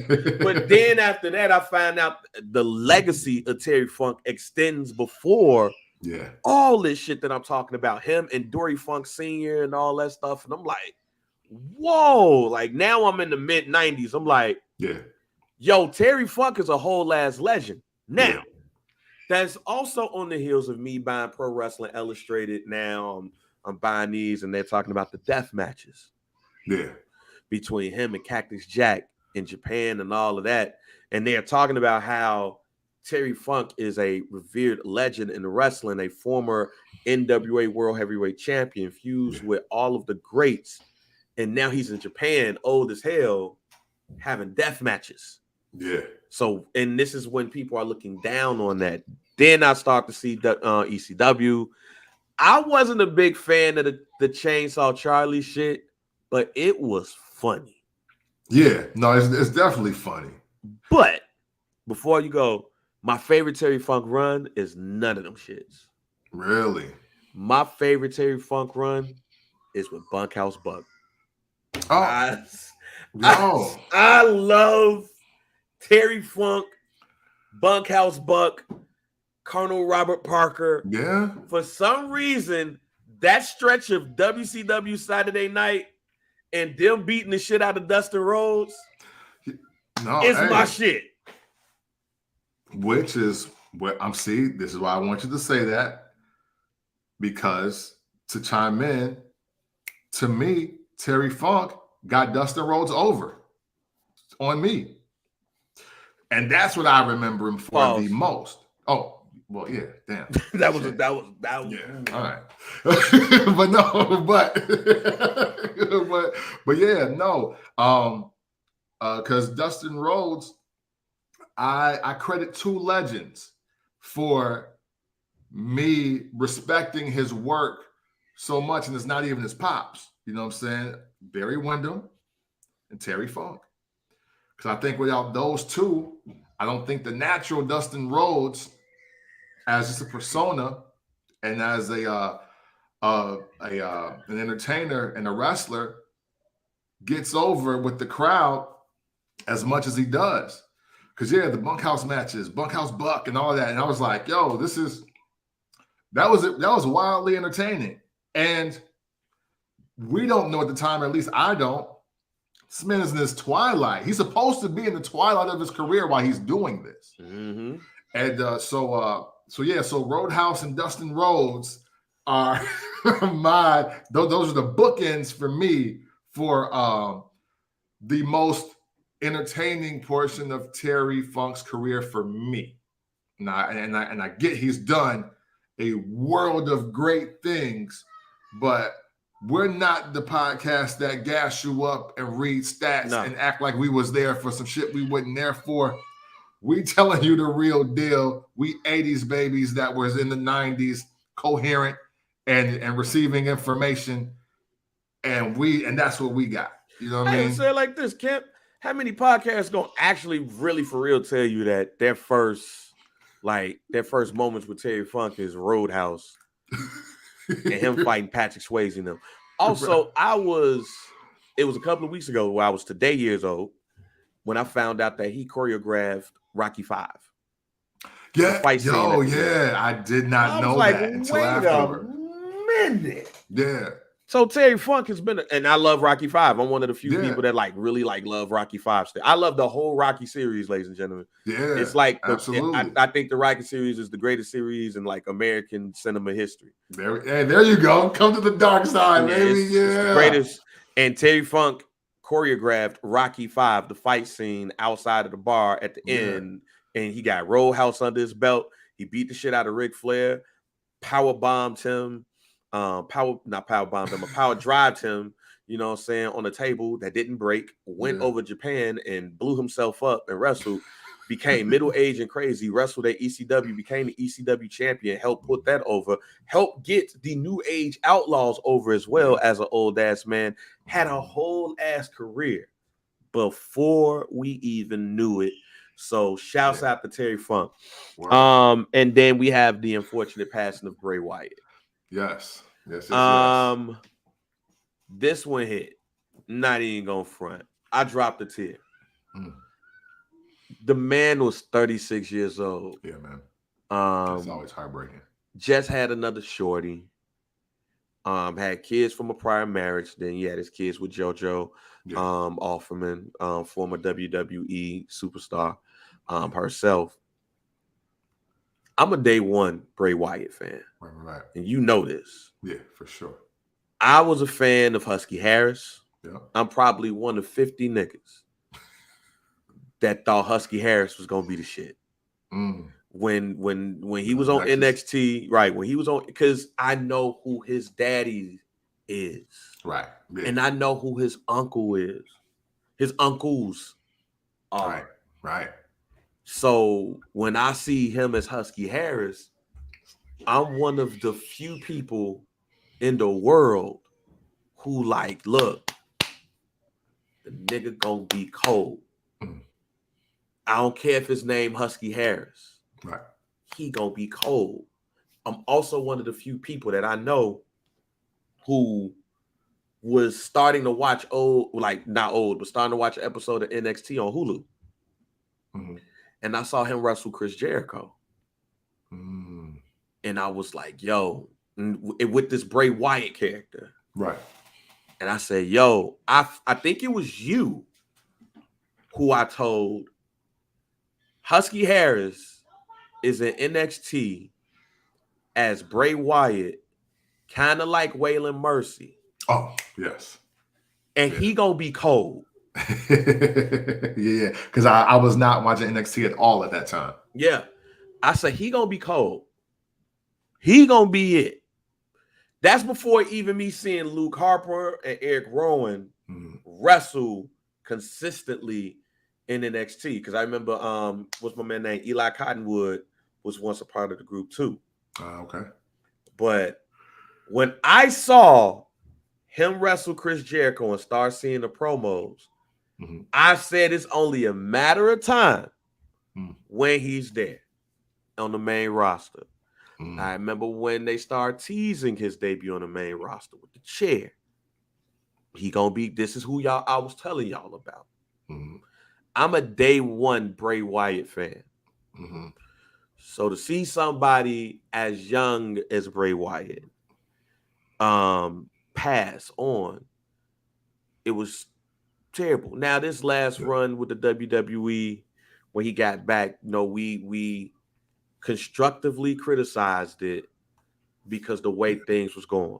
But we still held out hope that him and his brother Bo would actually team up again, because from what most people might not know, that just looks at the WWE and that's it, him and his brother was FCW tag team champions. Yeah.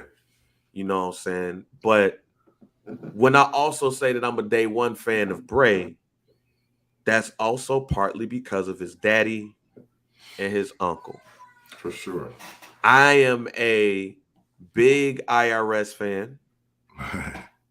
I'm low-key a big Michael Wall Street fan. Michael K. Wall Street, baby. I'm also a huge Barry Windham fan. Same. Absolutely. You Camp talked about it on the show. I've talked about it on the show. Our favorite incarnation of the Four Horsemen is with Barry Windham and Sid Vicious anchoring it. Yeah. I've said on here a couple of times that I thought Barry Windham was supposed to be a multiple-time world champion. I love the Windhams and I love the Rotundas so much that I was shocked as hell that these two was tag team champions in the WWE at one point with Hulk Hogan's theme song. Yeah.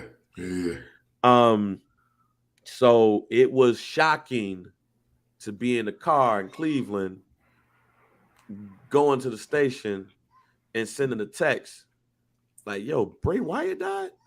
Yeah, man. I also wish to the point that he didn't come back to the WWE. I thought my man belonged in Japan with the character that he, and I said it on here. Yeah, I think he should go to Japan and make a whole bunch of money. Yeah.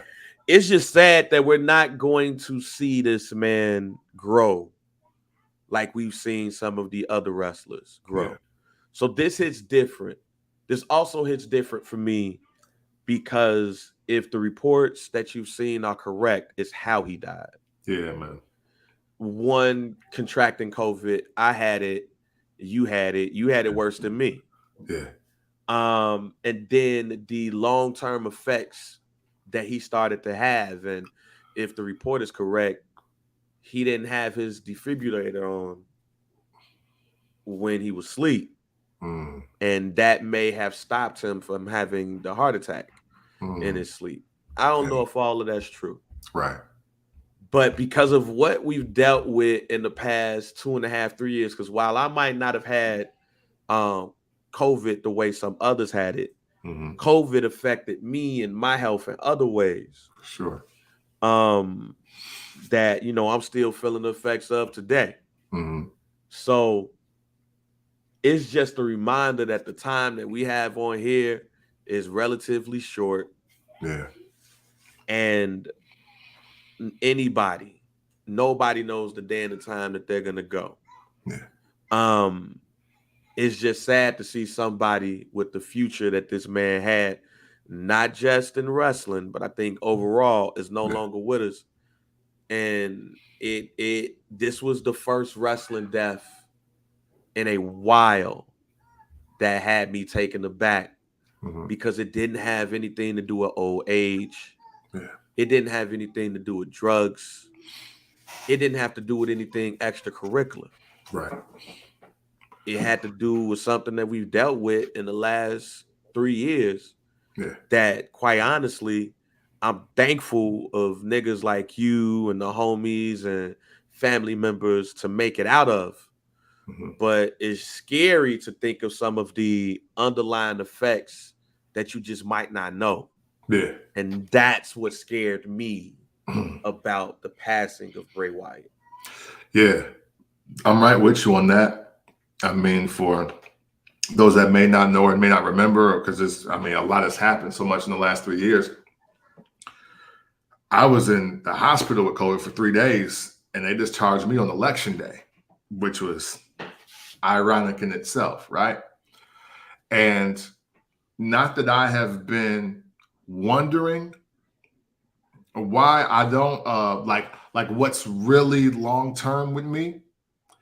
At the same time, I was like, shit, the long term with me was death, because had I not woken up and was told, hey, you got to go to the emergency room, even if I got to take you, who knows? And that was with following doctor's orders. Now, granted, this is October 2020, so they don't know anything. I kept the pamphlet just to, I should say, shit, it's more like a workbook than anything, of everything that they were telling me and giving me as far as medication-wise when they were trying to figure out COVID in the hospital. And some of the medication that I don't even still see on the market, but, at least not by the name that it's listed as in the paperwork that I have. So, I listen to and I read up on the Bray Wyatt story. And I'm just extremely grateful. But two, it's just another one of those things which is like, man, that was totally beyond his control. It was just beyond his control. And for somebody to live a life of entertaining and to create something so special, something so rare, and to not be here anymore, to truly get the post flowers, right? Because obviously he did something that we got and we loved in real time. But I was personally looking forward, if I was able to see it, to be 50, 65 years old and to see the reincarnation and the appreciation, the celebration of the generation after Bray Wyatt saying, yo, this is the guy that made me want to get into this, much like I'm sure the Undertaker was for him, and like a character like an Undertaker was for his whole entire generation. Like, yo, I want the longevity of that. I want the mystique. I want the diversity of character. I want that. And I was looking forward to being the old ass dude with my grandkids watching wrestling, saying, hey, that's some old Bray Wyatt shit they doing there. Like, you know what I'm saying? And for him to still be around to get that appreciation. And it's super sad that, unfortunately, it's not going to happen that way. It's going to happen because what Bray Wyatt was able to do in his short time was impact the wrestling industry for a very long time to come. And but I mean, it is very unfortunate that he won't get to see it. Obviously, knowing of Husky Harris, but only through Bang. I only speak to the Bray Wyatt run. And also, again, we're not here to cap with y'all. If you watch the show frequently, I mean, hey, one of our highlighted clips was me being like, hey, I'll pass on XYZ Bray Wyatt match. And and even though I'm not a 4 or 5 star guy, I'm not a 5-star rating match guy. I don't rate pay-per-views, premium live events, matches. I don't do none of that. I watch it. I watch it to be entertained, and I watch it to come away and talk with it with y'all on the show, and that's where I leave it at. Even though I can't point out, like, I'm not going to give you my 5 greatest Bray Wyatt matches or nothing like that. What I will say is this, man. Character in sports entertainment is super important. And regardless of how I felt about any match, I still stand on the fact that Bray Wyatt was the #1 character of last decade. And I mean, shoot, since it's 2023 now, I mean, we got 7 years, but to say that you're going to see something greater than The Fiend, I doubt it. You know what I'm saying? To say that you're going to see something better than Bray Wyatt and what he was doing with the Firefly Funhouse, I doubt it. You'll see something near it. You'll see something maybe in the top 5. And I'm not disrespecting anybody on the come up, but that there was a time even when I felt Bray Wyatt and Aleister Black were individually the 2 greatest characters in this current era. Yep. And then Bray hit the gas. You know what I mean? So I want to celebrate that because we are watching wrestling, but this is still sports entertainment, and I do feel that Bray Wyatt is one of the greatest entertainers of his era, and he is holder of the #1 character of his era. I don't want to get in all-time talks because that gets muddy because there's some stuff that we just didn't see in real time. We saw this in real time. I bought this shirt way before we knew any of this was going to happen. It don't exist no more. That shows you the support that this show has had and we individually had for Bray Wyatt. And we just want to celebrate that. We want to be about that because his contribution is undeniable and it should be celebrated. And it will be. I loved everything that a lot of the wrestlers had to say and how they paid tribute. Becky Lynch really hit me the hardest. With what she had to say, because it shows you how, man, like we come from a perspective, again, outside the industry looking in, thinking that everything that they go out there to do, that they're more than well prepared to do it. And they're not just thrown to the wolves and forced to figure it out and hope somebody gives you a helping hand. So for Becky Lynch to give that story that she gave at the end of Raw, not only did it speak to the character of Bray Wyatt, it just shows you, again, like what Bang was saying, the stock that he comes from, his pops, his uncles, like he learned that from them. And that's why those two guys are also, or few guys, I'm sorry, are the greatest from their eras at what they did. You know, a Barry Windham and a Mike Rotunda, them doing those things in the industry when it was their time, obviously got passed down to Bray and Bo, and look what they were doing with it in real time, man. And that should always just be celebrated. It should be appreciated. This is a very big and tremendous loss. There is no replacing it. I don't want to hear shit about that. Man, just rest in peace, Bray Wyatt, man. That don't say enough, but that's just how I want to end it. And I'll add, to put a bow on it, we talk about wrestling families and legacy. Hey, man, put something on the Rotunda Wyndham name, too. For sure. I know we have on this show, then we'll continue to do so. Yeah. But put something on their name, too. Because I know, at least for me, I'll speak for me, the Wyndham Rotunda family held me down in my history of wrestling. With Barry, with Mike, the Varsity Club, Four Horsemen, Bray, Husky. I was a Bo Dallas fan. Yeah. I still believe. I am a fan of that family, but a big member of that family has been lost. So we pay our respects to Wyndham Rotunda, the man who carries both of their names. And low key, he's part of the reason why I named my two sons the way that I named them, to make sure that my grandfather, Learning Harris, has a part of the legacy of my son, because he's not my biological grandfather. Nice. So that's why Liam's middle name is Harris. And that's partly why Jameson is, for me, that was my thinking. That's partly why Jameson is Landon's middle name, to have that. I thought that Wyndham Rotunda was a great way to spotlight both family names.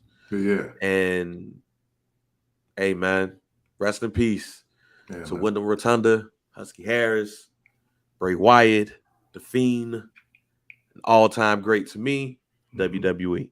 All right, man, before we get out of here, any hot takes on your end? Man, I actually got a couple. I want to start with my guarantee, because it might get them to flood back. So my guarantee is that Damian Priest is definitely going to get ousted out of Judgment Day, replaced by JD McDonough, but will cash in that same night. I don't know if that's going to be a Raw. I don't know if that's going to be a premium live event. But what I do have happening is Damian Priest getting ousted out of Judgment Day and losing the tag team titles at the same time. Like, it's going to be a very short period of losing the titles, ousted. But whenever that happens, he's cashing in. And he's cashing in, and I don't know if it's Seth, I don't know if it's Shinsuke, I don't know if it's 50 Uso. I don't even know. But whoever it is, he's cashing in. And that will be to me, it sounds like a great fourth quarter landscape of the WWE. While Seth heals, and whatever happens with 50 Uso is what happens. And also solidifying Judgment Day, because there obviously is a reason JD McDonough is in this. Like, he was on SmackDown. All right. Let nothing distract y'all. Hey, the draft literally didn't matter. It don't matter at all. And JD's on Raw now, just waiting to be in Judgment Day. But I also do believe, though, that the new version of Judgment Day, and here's maybe the hot take, becomes short-lived. Because Rhea's still the leader of the group. We're seeing that. But with Rhea and Dom with belts, why should they have to listen or deal with any of them three? Like any of them. So I do think when they oust Damian Priest on the Judgment Day, that is the inevitable beginning of the end. But he walks away with it being the world heavyweight champion. Even though I said I don't want this to happen, my guarantee is that 50 Uso will be the next Intercontinental Champion. Okay. I just feel like the WWE is gonna fuck this one up. I might be wrong, man, but I just feel like the WWE is gonna fuck this one up. Yeah. I believe that, especially with age, because I think that the Usos are like 37. Yeah. I do see Bret Hart vibes. Like, Bret Hart became a champion a little bit this is the middle of the Usos' career. Yeah, for sure. They've been around for a while, but this is the middle of the Usos' career. So this is around the time where that tag team champion has been a tag team champion all of these times. Go look at Booker T, go look at Bret Hart. Yeah. Go look at those others. Start to have, the world championship vibes to them. Yeah. I just feel like the WWE is going to fuck it up. And I'm not a WWE fuck it up guy. Right. It just don't feel right. It just doesn't feel right. But my hot take is going to stand as follows. My hot take is Cody Rhodes is going to get what Cody Rhodes has probably been wanting all his life. Cody Rhodes is going to win a War Games match. Okay. That's not a guarantee. That's just hot taking it. Okay. He's putting together, they're putting together low key the Chicago November 25th match at the Allstate Arena, which is going to see Cody Rhodes, Jey Uso, Kevin Owens and Sami Zayn versus Roman Reigns, Solo, Jimmy, and a wrestler to be named later. Right. Now, I'm still going to stick with that until I sense it's going to be a change. My guarantee will be coming soon on who that fourth person may be. Right. That's the guarantee. But I'm hot taking that we're in the process of seeing the November pay-per-view start to take place. Okay. One last thing I want to do, because again, we've been away for a couple weeks, man. I had the pleasure of going to NWA Power. Yes, sir. 2 nights in a row. What I do want to say, and this is for everybody, obviously, that wants us to cover AEW also and cover every federation possible also, that ain't going to happen, all right?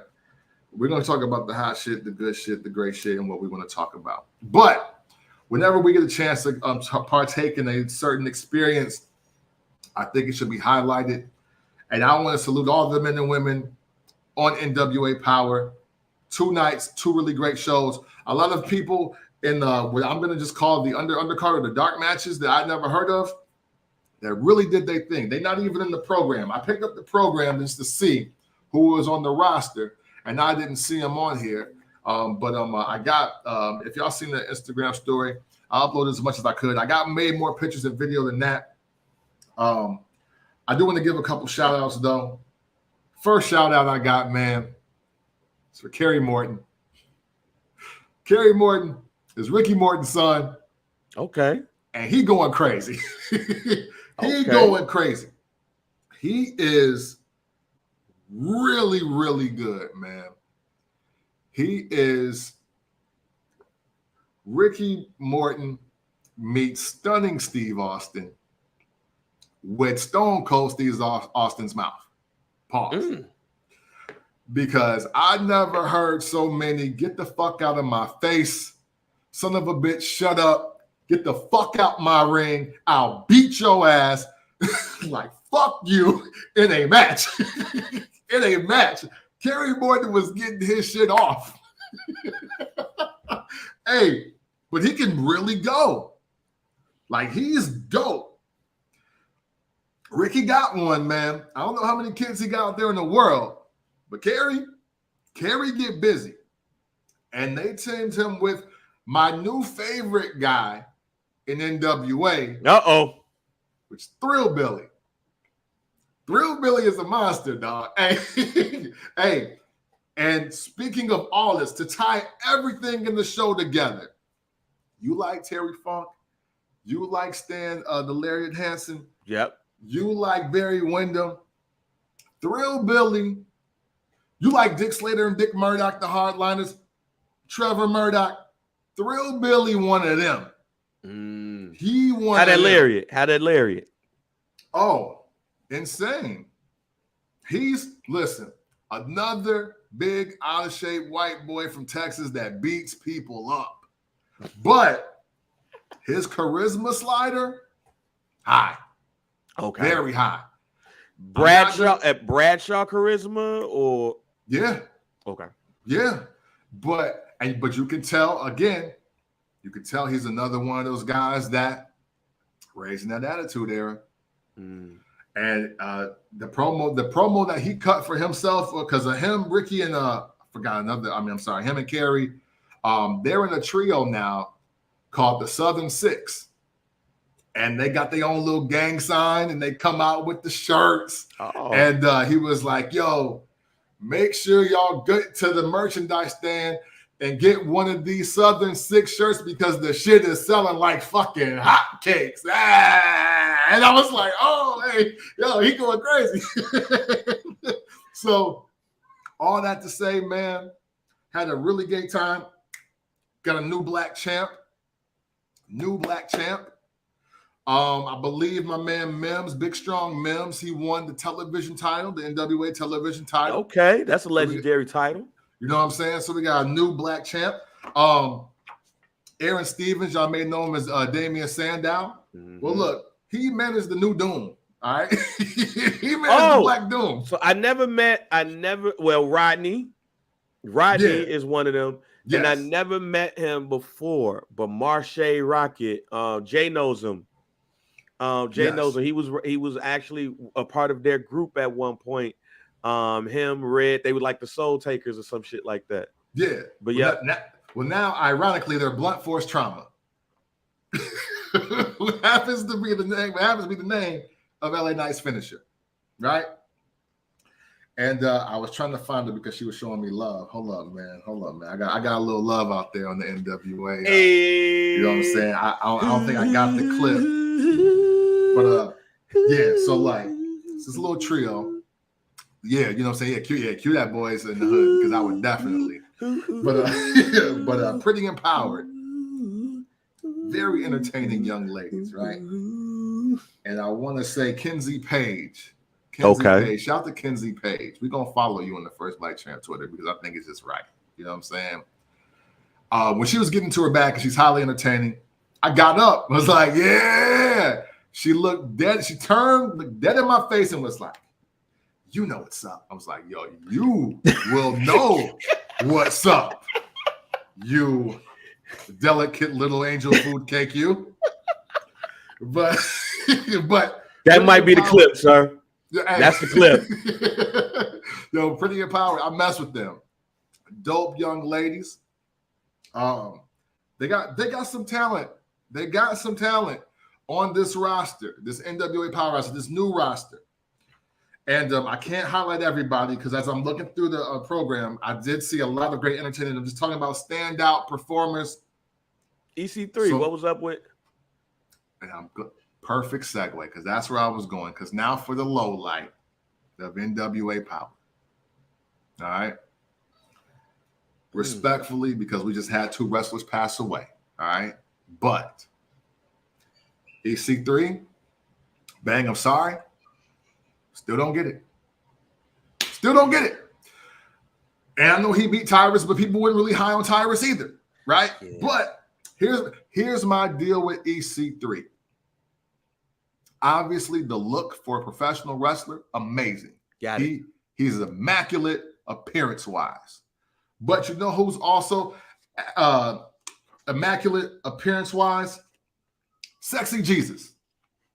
Sexy Jesus, a.k.a. Chris Adonis, the masterpiece. All right? Which he looked great. But you know what? Here's the thing. The difference between Sexy Jesus and EC3 here is that at least Sexy Jesus can make a match entertaining by just playing the power game. EC3, man, unfortunately, and this came from people around me, one being obviously Krista, because she was with me. Mm-hmm. She was like, so one, he didn't even main event either night of NWA Power. He was like the next to last match, and then he was in the tag match with the title, right? So that's one. That's one red dead giveaway that you not the dude, right? The second thing was Krista looked at me and because you know it's a live studio audience, but it gets quiet. But she was like, "He's the champ, right?" I was like, "Yeah, EC3." I was like, "Yeah, he the NWA champ, 10 pounds of gold." She was like, "That match was like mid though, right? Like that wasn't that good." And I was she want assurance. Yeah, I was like, "No, you're right. You're right." She was like, "Yeah, because everybody that we've seen so far has been way better than him. Like the girls, the guys, like all those other guys." She was like that Thrillbilly guy was way better than him. And I was like, that's how I feel. And we watching the same thing in real time. You're not getting no coaching from me or anybody else around. Now, granted, the EC3 chance, you know, we tried to get the crowd participation in it. And honestly, I won't even front to you, Bang. I was expecting to be overwhelmed by how great EC3 had gotten since the last time I seen him. And that did not happen. And full disclosure, I'm probably one of those reasons because I did share and tout how improved he was in NXT as Ethan Carter III. And yes. Camp was like, nah. Yeah. Hey, and I was showing up with every ounce of me thinking like, hey, maybe I'm hating. But no, hey, because Murdoch and his new tag partner, I forget my man's name. He closed up the second night. Just better. AJ the Brute looks a lot like Outlaw Ron Bass, so I mess with him off top. He looked a lot like Outlaw Ron Bass to me. Texas! You know what I'm saying? So I mess with him. Awkward childhood moment / the wrestler moment in real time. Saw Violent J and Vampiro up close. Oh, in 2023. I saw that. I saw that story. Yeah, man. Hey, look, respect to the guys that do it because I didn't. Right? I just leave it at that. Hey, respect to the OGs that did it when I didn't. Look like life has been rough, huh? Yeah, man. Because Vampiro looked like Frankenstein. Yeah, man. New line, but whenever the SAG get their thing together with Hollywood, go ahead and call up Vampiro for that reboot, man. That Frankenstein reboot, man. I think he'd kill it. Man, so much more to talk about. Obviously, Camille is Camille. We mess with Camille. Camille's dope. Yeah. I don't want to go through all of this. I was really upset I didn't get to see Allison Kay in person. Oh. I was prepared to risk it all or invite her to a situation. But it is what it is. But yeah, man, NWA Power, man. Hey, look, salute to them because they don't get a lot of pub. I tried to buy some merch. They didn't have my size both nights because they were moving around, a lot of moving parts. What? Yeah. Because I want to get that Southern Six shirt. I want to get that Thrillbilly joint. You know what I'm saying? But yeah, NWA Power, man. If you are still a wrestling fan at its true sense, and when I say that, I mean that where the look, the body are kind of secondary to the entertainment and the actual match, I still think NWA Power is the best product. If you just really just want to watch some just good old-fashioned wrestling. Because I think we all started there, right? We started with wrestling, and then we got to sports entertainment. But I still think NWA Power is the best home for wrestling. I'm all in. Can't wait to get another opportunity to go to another show. And now I got to do TNA Impact just because I've been. Yeah, you got to. Yeah, you got to. I got to do it now for sure. Especially after seeing this. Yeah, I've been popping in and out of Impact. Since work have gotten crazy, I've been popping in and out of Impact, and they've been going crazy, fam. They've been Pico, who's Pierre from the Quebecers. Yeah, like that was my man's too. Yeah, well, that nigga's crazy. Right? That's Frankenstein. Like this nigga is 2 steps from just doing this to your motherfucking ass. But no, he been going crazy. Me and the old heads of Impact, Eric Young is back. Chris Sabin, Alex Shelley, they always go crazy. Your homie Leo Rush is the X Division champion now. You know what I'm saying? So and Jordan, he there till he ain't. Hey, he only CM Punk too. Yeah, and Jordan Grace is back. You know what I'm saying? She's back at Impact. But yeah, a lot of those cats, and they coming up on like they said like 1,000 episodes or whatever. But Impact has been going crazy. Look, wrestling isn't a boom right now. Isn't a new boom for this generation. Yeah. Like everybody has been going crazy. Shouts out again to AEW for having the biggest wrestling event of all time. Shouts out to WWE going crazy this weekend. AEW in Chicago for like the 55th time this year. Them niggas stay in Chicago, fam. Like them niggas just need AEW be in Chicago so much they just need to purchase a Harrods. Right. Hey, for real. It'll probably draw more house numbers. Right. Like just when you're selling merch, have a Harrods right there. Like, the AEW version of Harrods or something. Because, man, they are here all the time. But also, shouts out to NWA. I was definitely interested in that. That right there. Then plus, Impact and New Japan Pro Wrestling. Like, shouts out to everybody. Shouts out to all the ladies doing their thing, too. Yes. Mercedes Moné was out there in London with the boot on. So I can expect her to make an appearance in AEW once that ankle is healthy and all of that stuff. And shouts out to everybody who listens to this podcast. Look, we are a number of years in, fam. We like 7 years in right now. So we thank every last one of y'all for listening to the show. And in 2024, man, just to give you a heads up, Camp, I already started that conversation with Scott, man. What can we do similar to what we already doing with 79th and Hallis to do something for wrestling, man? Go look at that. Go look at that schedule next year. You know what I'm saying? Man. As it come out to see what happens. But, expect to see something go on with Barber's Chair and First Black Champ, awesome. In 2024. So excellent. End is off, man. Excellent, man. Well, man, we can't say enough, but we say it all the time.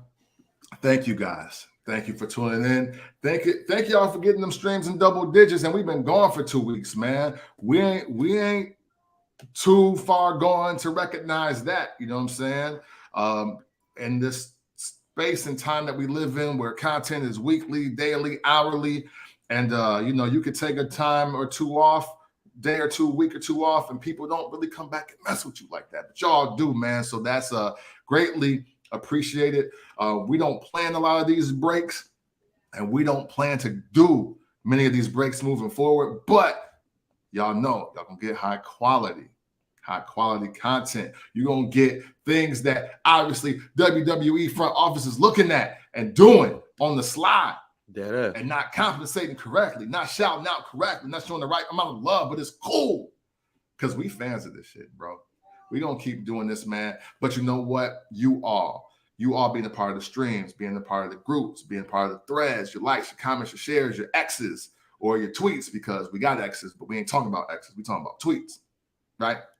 All of it is greatly appreciated, and you and all of your engagement make the First Black Champ community what it is, and we always and sincerely thank you for doing that. So whenever you want to talk about wrestling in an unconventional way, you do so by checking out the First Black Champ podcast.